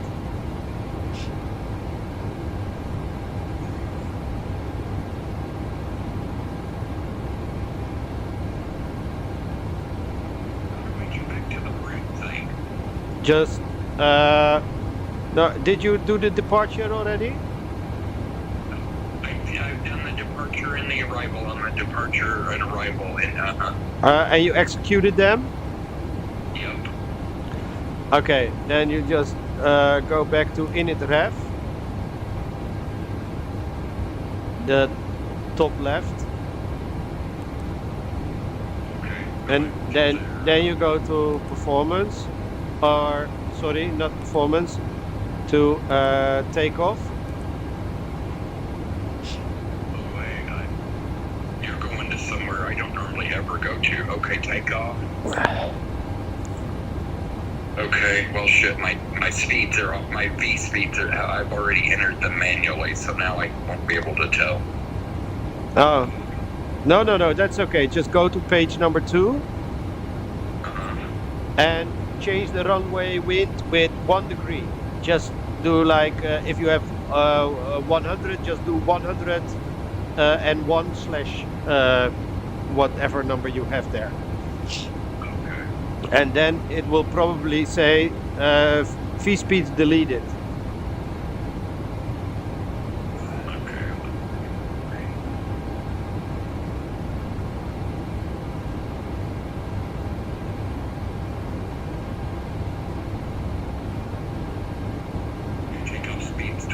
Yeah, okay, clear that message just with the clear button on the bottom right, and then you go back to previous page. Then I think your V speeds are gone now. Yeah. Okay, did you put flaps? It's already in there. Center of gravity also?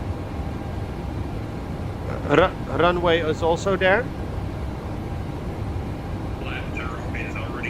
So is the center of gravity already. And the runway under that, you have it now? Yeah. Okay, and then you have the numbers like 130, 13 something standing there or not? You mean? Yeah, you got QRH. No, they're not there. There's nothing there. Nope, it's blank, just like yours is.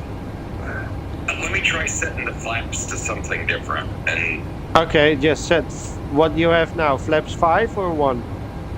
Yeah, 1. I just switched it to 5, and I still, that other stuff still didn't light up. Weird. Yeah, it is. So there must be something you're missing, but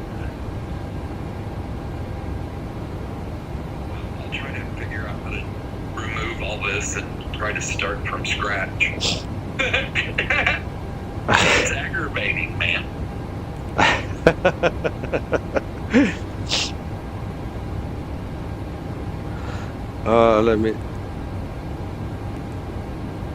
Let me request descent winds.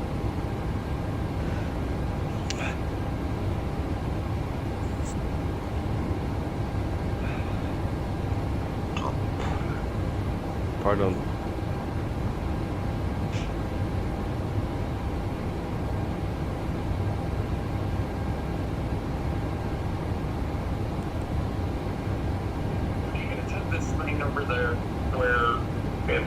every time somebody sneezes or whatever, Yeah, just say trying to bless you or something like that. yeah, Gesundheit or something like that. Yeah, we may have discussed this, but I don't ever say that to anybody, and they think I'm rude. Like I used to say it, but then when I discovered what was behind it, like the whole bless you thing, like that they used to think that when you sneezed, you died for a split second and your soul left your body. Well, I know that that's not what happened, so I am not going to say bless you when somebody sneezes. Uh-huh. Other people say, well, it doesn't matter what you think. You need to say it because it's rude if you don't. And I think, well, no, not really. I mean, if somebody's coughing on a piece of food, I'm going to hop up and smack their back and try to help them. But if they're just sneezing, Yeah. it's just kind of Yeah. It everything. well, it can get a little bit boring to do if some people are just constantly sneezing, you know. Oh wait, it's my when is my top of descent? Oh, another 200 miles. Oh wow. Well, if you're expecting a bless you, go to church. Well, that's probably the best. Yeah. KLM 1218. You are 2,000 above That the much sign. over there in the Netherlands, are they? Still, some regions are, but uh, we have like also like the Bible Belt. You know, that is like an area where there is a lot of still very much religious people. Mm. It was like really like a Christian country, Christian, Roman Catholic, Protestant. Uh, but that changed a lot because yeah, a lot of those we there was a lot of schools also open in Holland over the time, of course, with being public schools, not Christian schools, or they even have Muslim schools, you know. So yeah, when you import also a lot of Muslim and the Dutch people get less children and they are not educated in religion, then over the years it will slowly yeah, the numbers will go down, you know.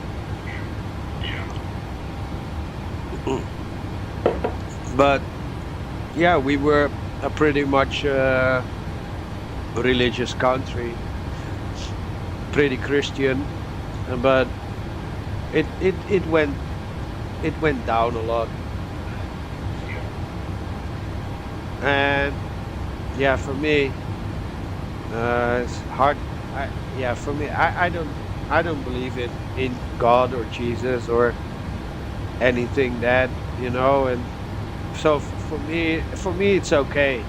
It's just for the people that do find their comfort in it, it's okay. I just think it's a waste of time to live my life by a book that has been rewritten 1,000 times. And yeah, and yeah, you know, you can always argue or have a conversation, or how do you say that, with a religious person, but it will just always end up with nothing because yeah, religion is just about one thing, and that is believing. And if you believe, you will need. It is difficult to get people to think otherwise. You know. Right. Yeah. I mean, yeah, for uh, for Santa Claus, or you know, the Christmas man, that is different. You know. but yeah, religion is just something, and it is kept up. How do you say that? Uh, I don't know quite sure how to say that, but it is. Um, how do I say that correct? Uh, yeah, the influence from the church is still very alive, and as long as people believe, it will never change. You know, you would need only one piece of evidence saying of that can claim that God isn't real, but then still is the thing that people believe. So even if the facts tell otherwise, if you believe something else, then you can bring all the facts to the table. But if the person believes that there is somebody up there that controls everything and invite you to their paradise if you've been a good person, yeah, that is different. That is very difficult to let those people think otherwise, that they're just a hump of meat that will rot in the ground after they die and nothing will happen. Yeah. I mean, it's best just to go ahead and let them believe it. Kinda.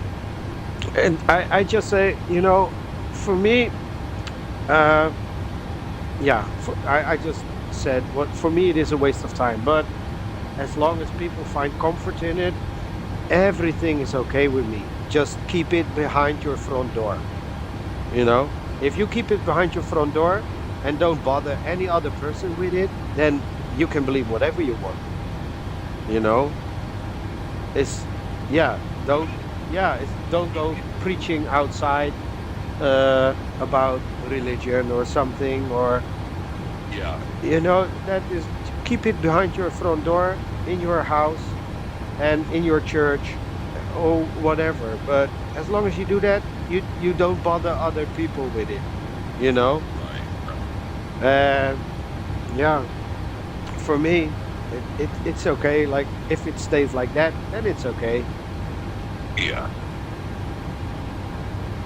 It's a hard realization to come to if you are a believer, and then later on come to the realization that you're nothing but a meat sack and you will rot in the grave. That's a hard pill to swallow. I mean, I used to be religious when I was a teenager, and by the time I was 20, I figured that Jesus was a crock of bullshit. Yeah. I still do. But that was a hard pill to swallow, and it took me several years to kind of get over it. But, you know, that just the realization of, you know, me thinking there's not a hereafter or something like that. Yeah. It was kind of a depressing thing, but I would still rather deal with reality than... I do see where it can bring comfort to some people that believe it, though. Me too. That's that is about, they believe. Yeah, it brings comfort. It brings guidance. It brings but it is also how you are raised, because I think that, wait, a sneeze coming up. Oh God. No, it's not. If I would to have, I cannot dictate how people raise their kids, but in a, well, not like in a perfect country or something, but in oh wait, fuck, there's somebody saying something. Wait. Oh, this is the same guy. Where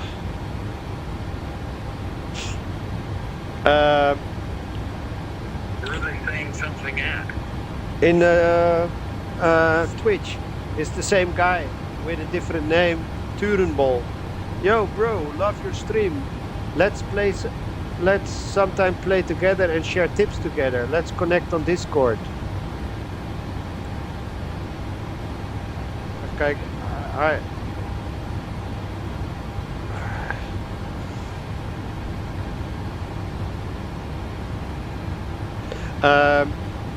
But yeah, what I was saying is like, okay, raise children without belief,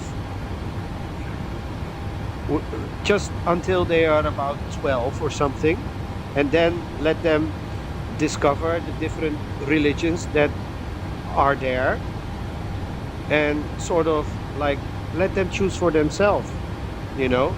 But now, Just impregnating it into their head. yeah, it is. That's like, yeah. Yeah, and with and I don't want to sound bad or something. With Muslim people, that is from the day that they are born, everything is around Allah, and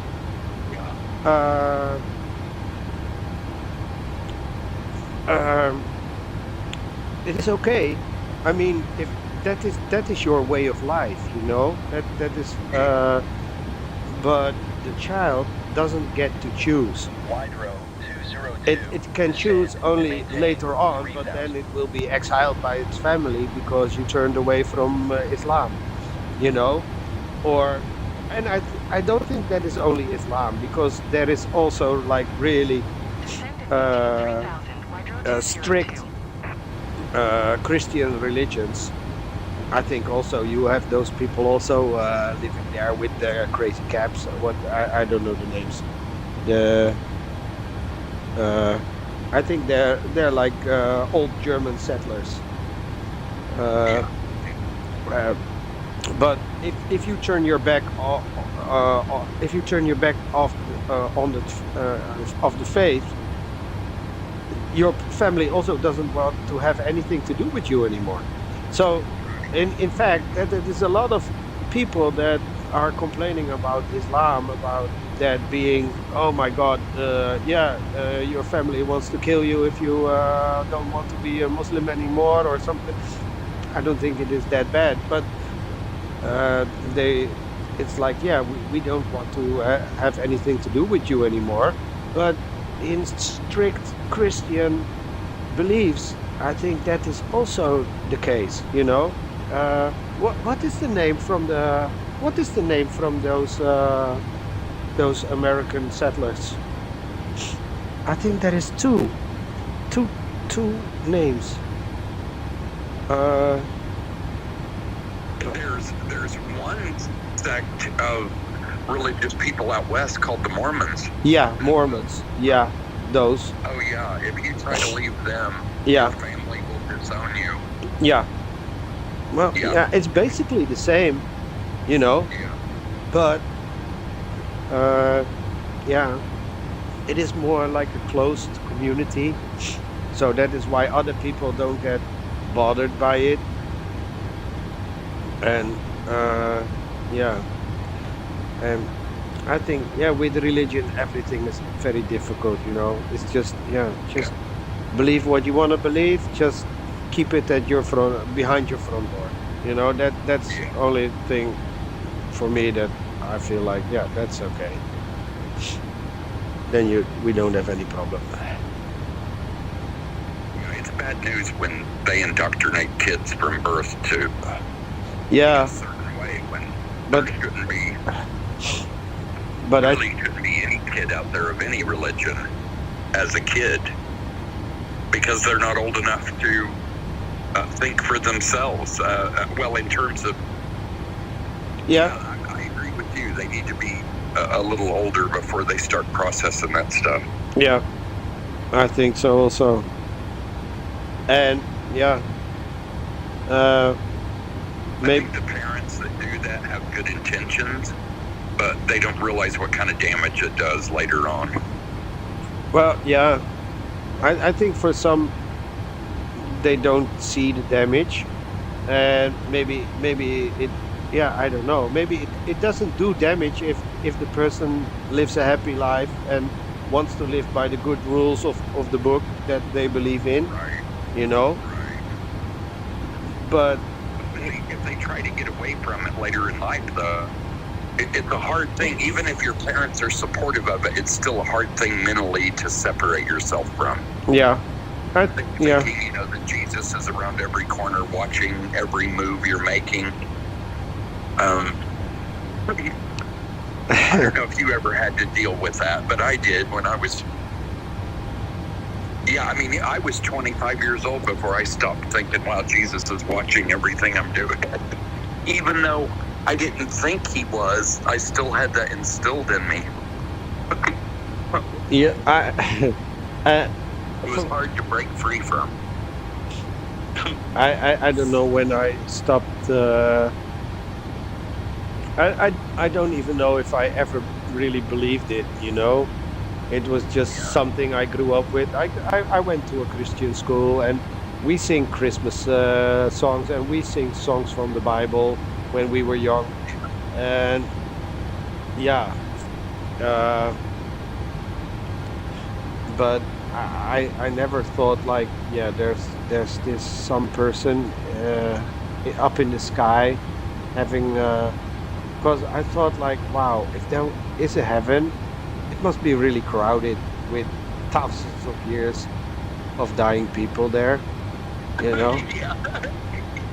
Really should be very crowded. Everybody that died that is there, or maybe half that went to hell, I don't know, but yeah. My parents used to tell me that cats and dogs and animals didn't go to heaven. And I always used to tell them, well, then I don't want to go. Mm. They were like, oh, you can't say that. You can't say that.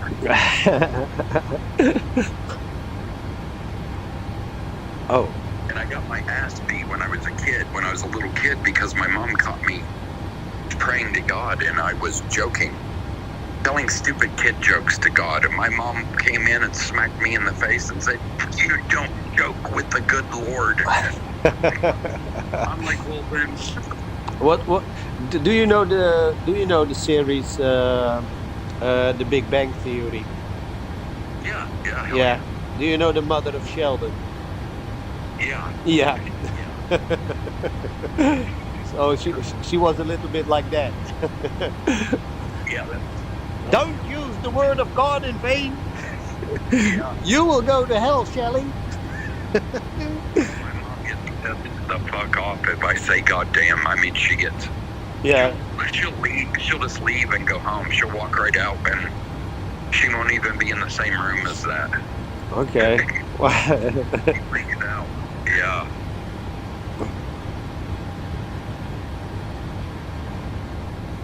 Oh, look at my pilot. I think he's a little bit bored. Yeah. Is he not having the conversation that we're having? Yeah. He's probably jealous, thinking, who is he talking to on that headset? Did you ever try that headset that is in the corner right here, down there? That one? I tried clicking on it, and I can't remember what happened. Try to click on it. Oh, wait, I think it enables some kind of noise reduction. Yeah, thing. noise reduction. Yes, that's it. Does it work good? I don't know. I never use it. I do get. Well, I have to admit that, yeah, if you're sitting in airplane every day with that constant like gray noise around you, yeah, from the engines, you know, is that good for your hearing? SAS 121. Oh, Contact wow, Center I can connect to something. 111.8.55. Good day. Okay. Going to 118.55, SS 1212. Contact Bodo Center. Bodo Center, SS 1212. Flight level tree 00. SAS 1212, Bodo Center. Radar contact, continue to ANOVA. Innova. Okay.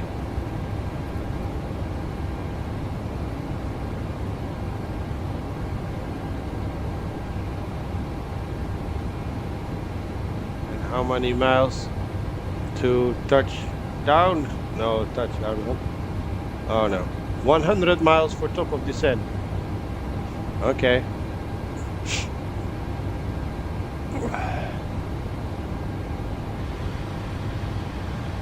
I'll just check my flight computer again. Does it change anything? Oh, less wind. Yeah, that's good.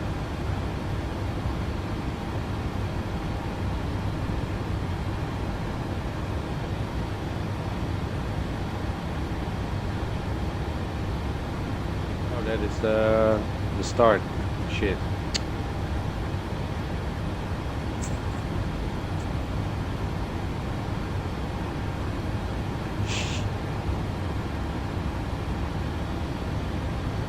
Auto brakes 3.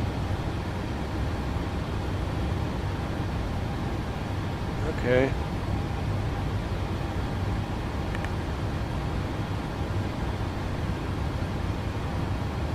Oh, I'm getting closer, Gary.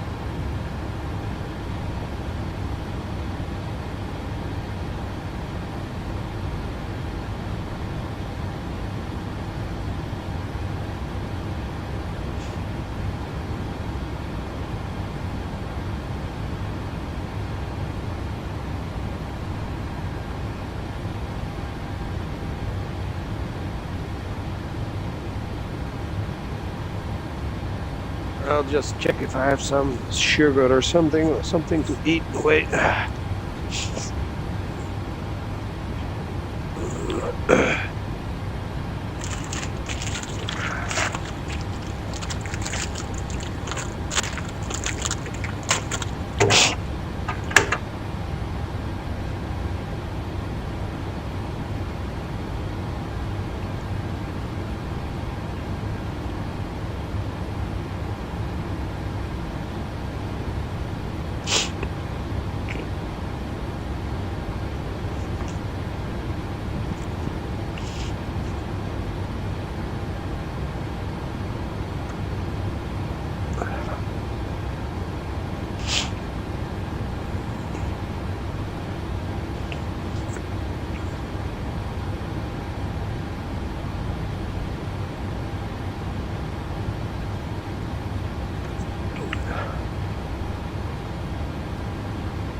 See.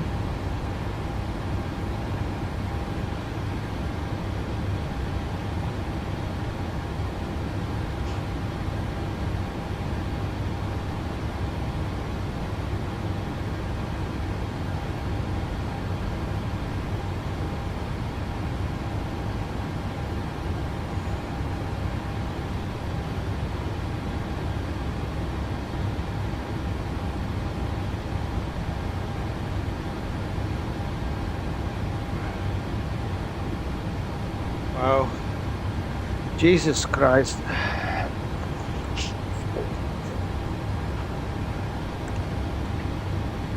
So do you have pressure building up in your head too? Just in my nose and like that area just by your eyebrows. You know, like your sinuses. Yeah. It's just, yeah, not great, but uh, God, Gary, sometimes those longer flights are making me feel a little bit boring, you know? Yeah, generally I try not to do flights that are. Don't you do flights that are like a couple hours long? At least. I try to do like no more than an hour flight at a time normally. Yeah. Well, yeah, I thought like always, okay, then it's really short, then I have to climb, and then 10 minutes later I have to descend already, you know? So, but yeah, I think maybe, I think just about, 2 hours would be better. This is 2 hours and 30 minutes. So, Or you need to use the rate increase thing. yeah, yeah, can do also, yeah, but for the, You're not shorting yourself by taking a shorter flight because it's actually keeping you more busy.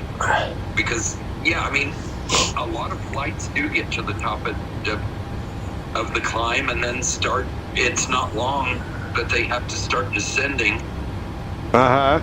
Well, It's only really long routes where they don't. So it would keep you busier if you did a shorter flight. yeah. Yeah, I think so also that maybe what is that with the how do I say? Maybe with the Bravo airspace, you know, that then I can take an 8-hour flight, but then I would really need to put that accelerator to four times to make it a little bit less boring.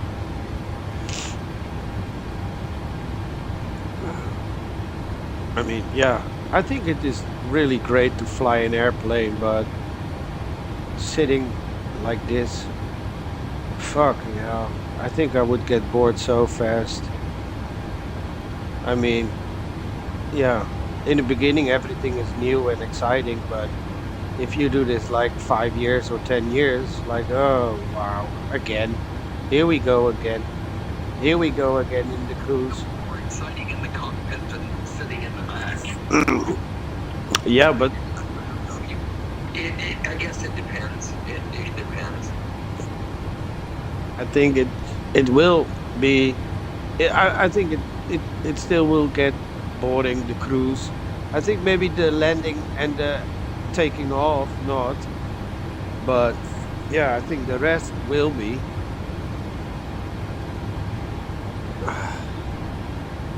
Yeah, I was thinking about this earlier. I don't know if I could do like a real flight, and even if I was rich, I don't know that I would want to like fly to Australia or somewhere like that because it's just too fucking far, and it would be a really boring flight. And As a pilot, maybe not as a pilot as much, but just as a passenger, I don't even like flying across the United States. I think it's long and boring. yeah, And I don't like fucking around with all of the having to get to the airport earlier and sitting there waiting around with a bunch of people, and it's an all-day process kind of just to get on a damn plane. yeah, that's true. But it feels like it's an all-day thing. It's several hours, Yeah, and then it's just nothing but a hassle. Now, if you were like ultra rich and you could just hop on a private jet, that would be nice because you just go out and get on the plane and take off. And not have to fuck with all that, you know. I think it would be different if you have something like well, like a Honda Jet or something, like, you know, that is just, yeah, that is just the way it is different. And in our in Europe, I think with one full airplane of fuel, I think you can get like almost everywhere in Europe where you want to go. So for that, I think, to be honest, I think like GA planes are harder to fly because they have much more things to do with the weather, with the temperature, with pressure and everything than a big airliner. But I think it would be fun, you know. I thought like, okay, I said to my wife, you know, I would really like to get my PPL, my private pilot licensing. So wouldn't it be great if we live in Thailand and I would just buy an airplane and we can go wherever we want. There's plenty of small airfields in Thailand where we could just go land and you don't have to sit in the car for 6 hours or something. We can just fly there in 2 hours, you know, just something like a Cessna or whatever, you know. It doesn't have to be something spectacular, but Cessna, yeah, I think it's also nice, just like a 172 or a 152 or something. That would already be great. But yeah, for the rest, oh my god, this is boring.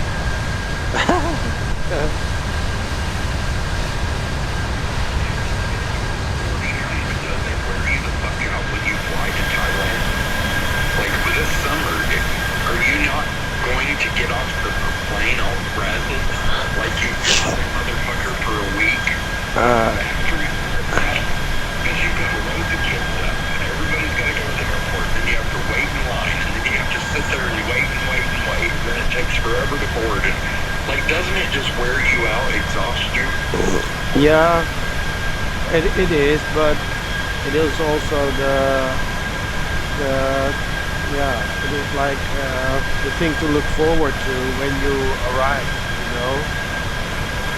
It's like you just have to let it happen because it will not change, and the people will not get less annoying, and the waiting will not get less, will not get shorter, you know. It's just, yeah.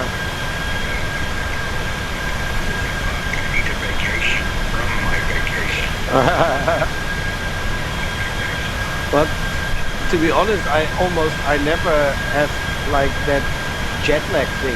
But maybe that is also because I work night shift or something. I don't know. You know, there is these people that they go in the, oh yeah, I felt so strange and everything like that. And just, it's okay. I will just go to sleep when I'm sleepy, and I will wake up when I'm wake up. But the 11 hours, in the beginning it gets a little bit boring, and you try to sleep a little bit in the airplane and try to keep busy with the kids, with the tablet or with the phone or something like that, you know. And yeah, it's just something you have to get through, you know. Just let it happen. You cannot change anything. But yeah. Oh my god.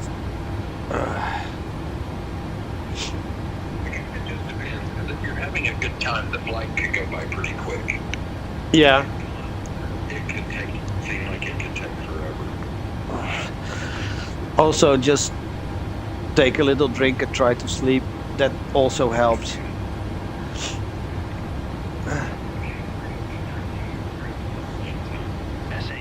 Yeah. Oh, wow, I got descent clearance. Expect ILS Zulu runway 18 approach via rocks in transition. That is great. Descend via IDIB Tree Sierra to 3000. Expect ILS Zulu runway 18 approach via rocks in transition. SS1212. I really hope I really hope that they can make make it possible that we can do talking to the in-game ATC. You know, then we don't need say intentions or VATSIM or whatever. You know, you can just talk to the in-game ATC on your headset, and yeah, if it will respond correctly, then it will be really nice. Oh, we're getting closer. Wow.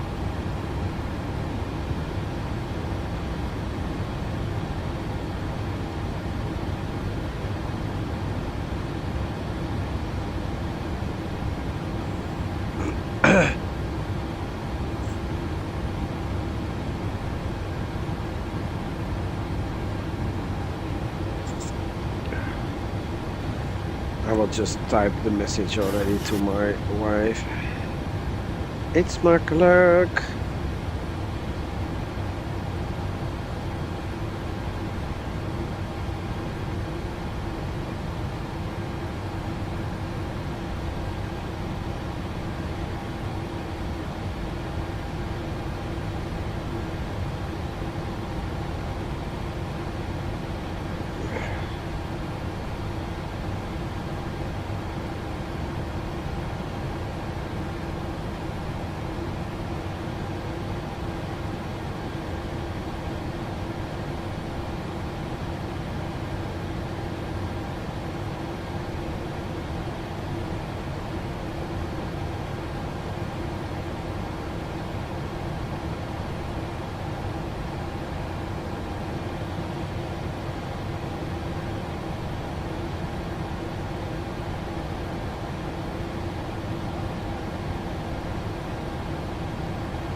I really do like the 600 quite a bit.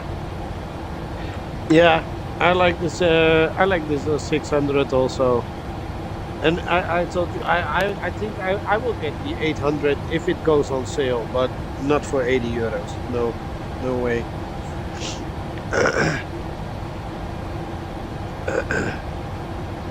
Okay, Cor. It is nice to have more variants, and it is nice to have that private jet. Because that is cool. Yeah. But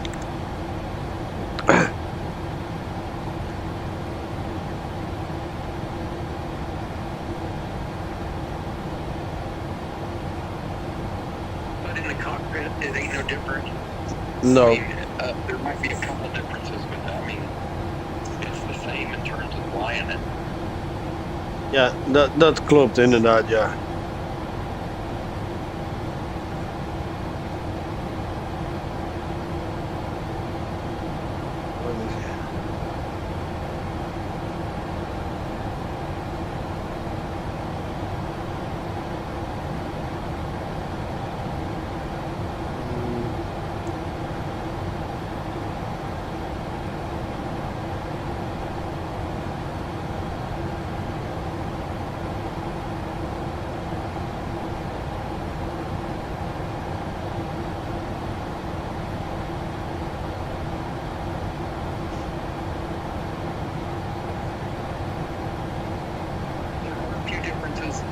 In terms of the wingtips, there's some differences.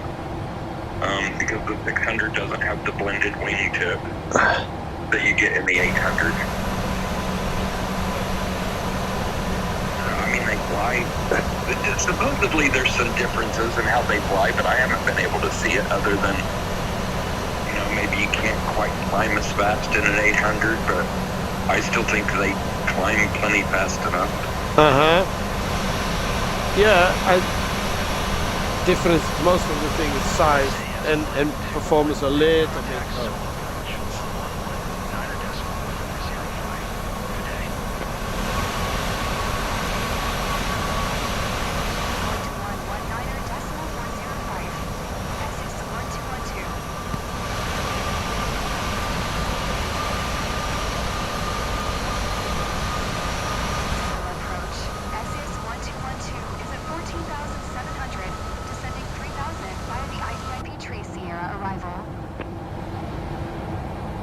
SAS-1212, Sola approach, QNH 1006, radar contact, continue to Roxon.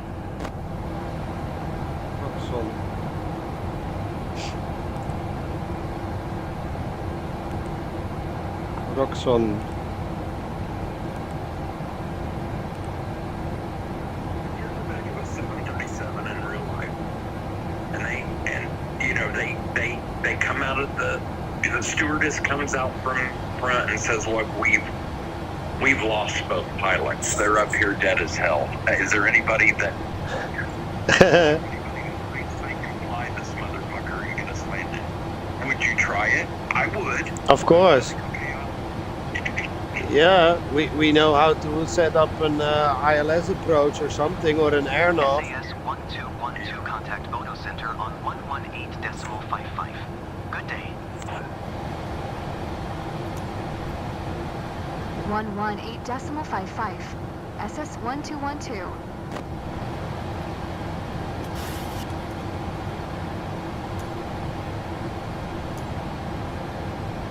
Bono Center. SAS-1212 is at 12,100 descending 3,000 by the IDIP train arrival.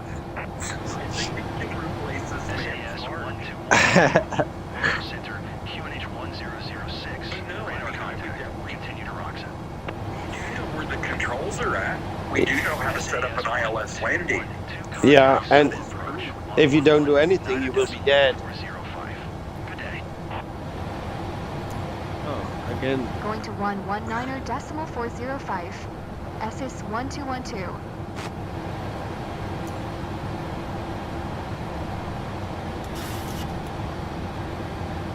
Sola approach. SS-1212 is at 11,800 descending 3,000. Oh by the man, IDIP can't they train just go ahead and have a arrival. stroke? I'm on vacation. 1212, Sola approach, QNH 1006, radar contact, continue to Everywhere Roxon. you went your whole life. Just say that jokingly, but I mean, I was listening to a doctor a couple weeks ago talk about how they had 3 or 4 different emergencies on one flight, and he had to handle it all. And he's cool about it, but that got me thinking about that. Yeah.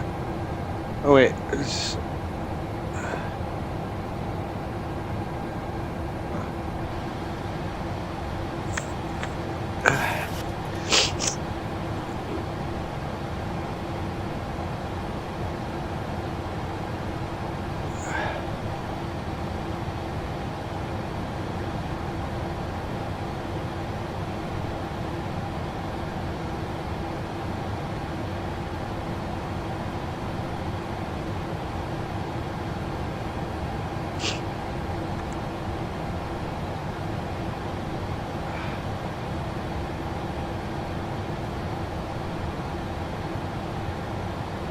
SAS-1212, contact Sola Tower on 118.55 when inbound.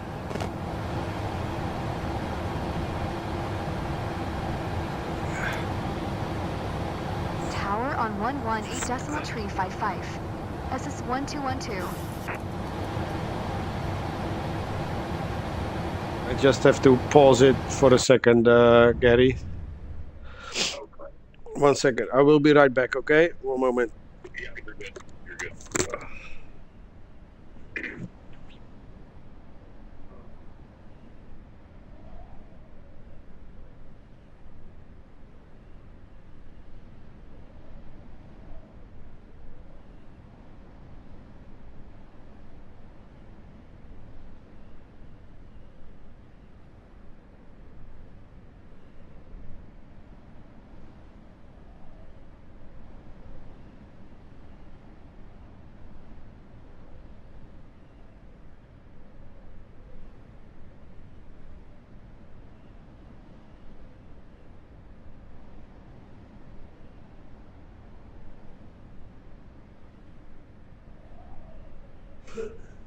check that.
Or it was just too much unloaded. So what I can do is, if I have time, okay, I just start the engine. Try for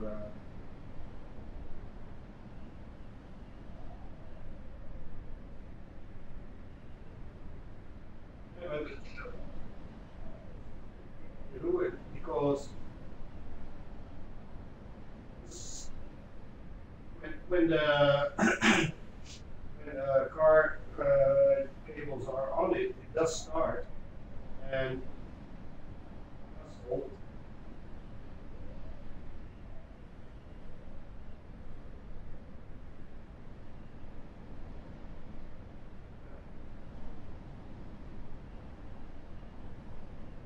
Still too cold anyway. I will check. We'll just go to the toilet, Gary, for a minute.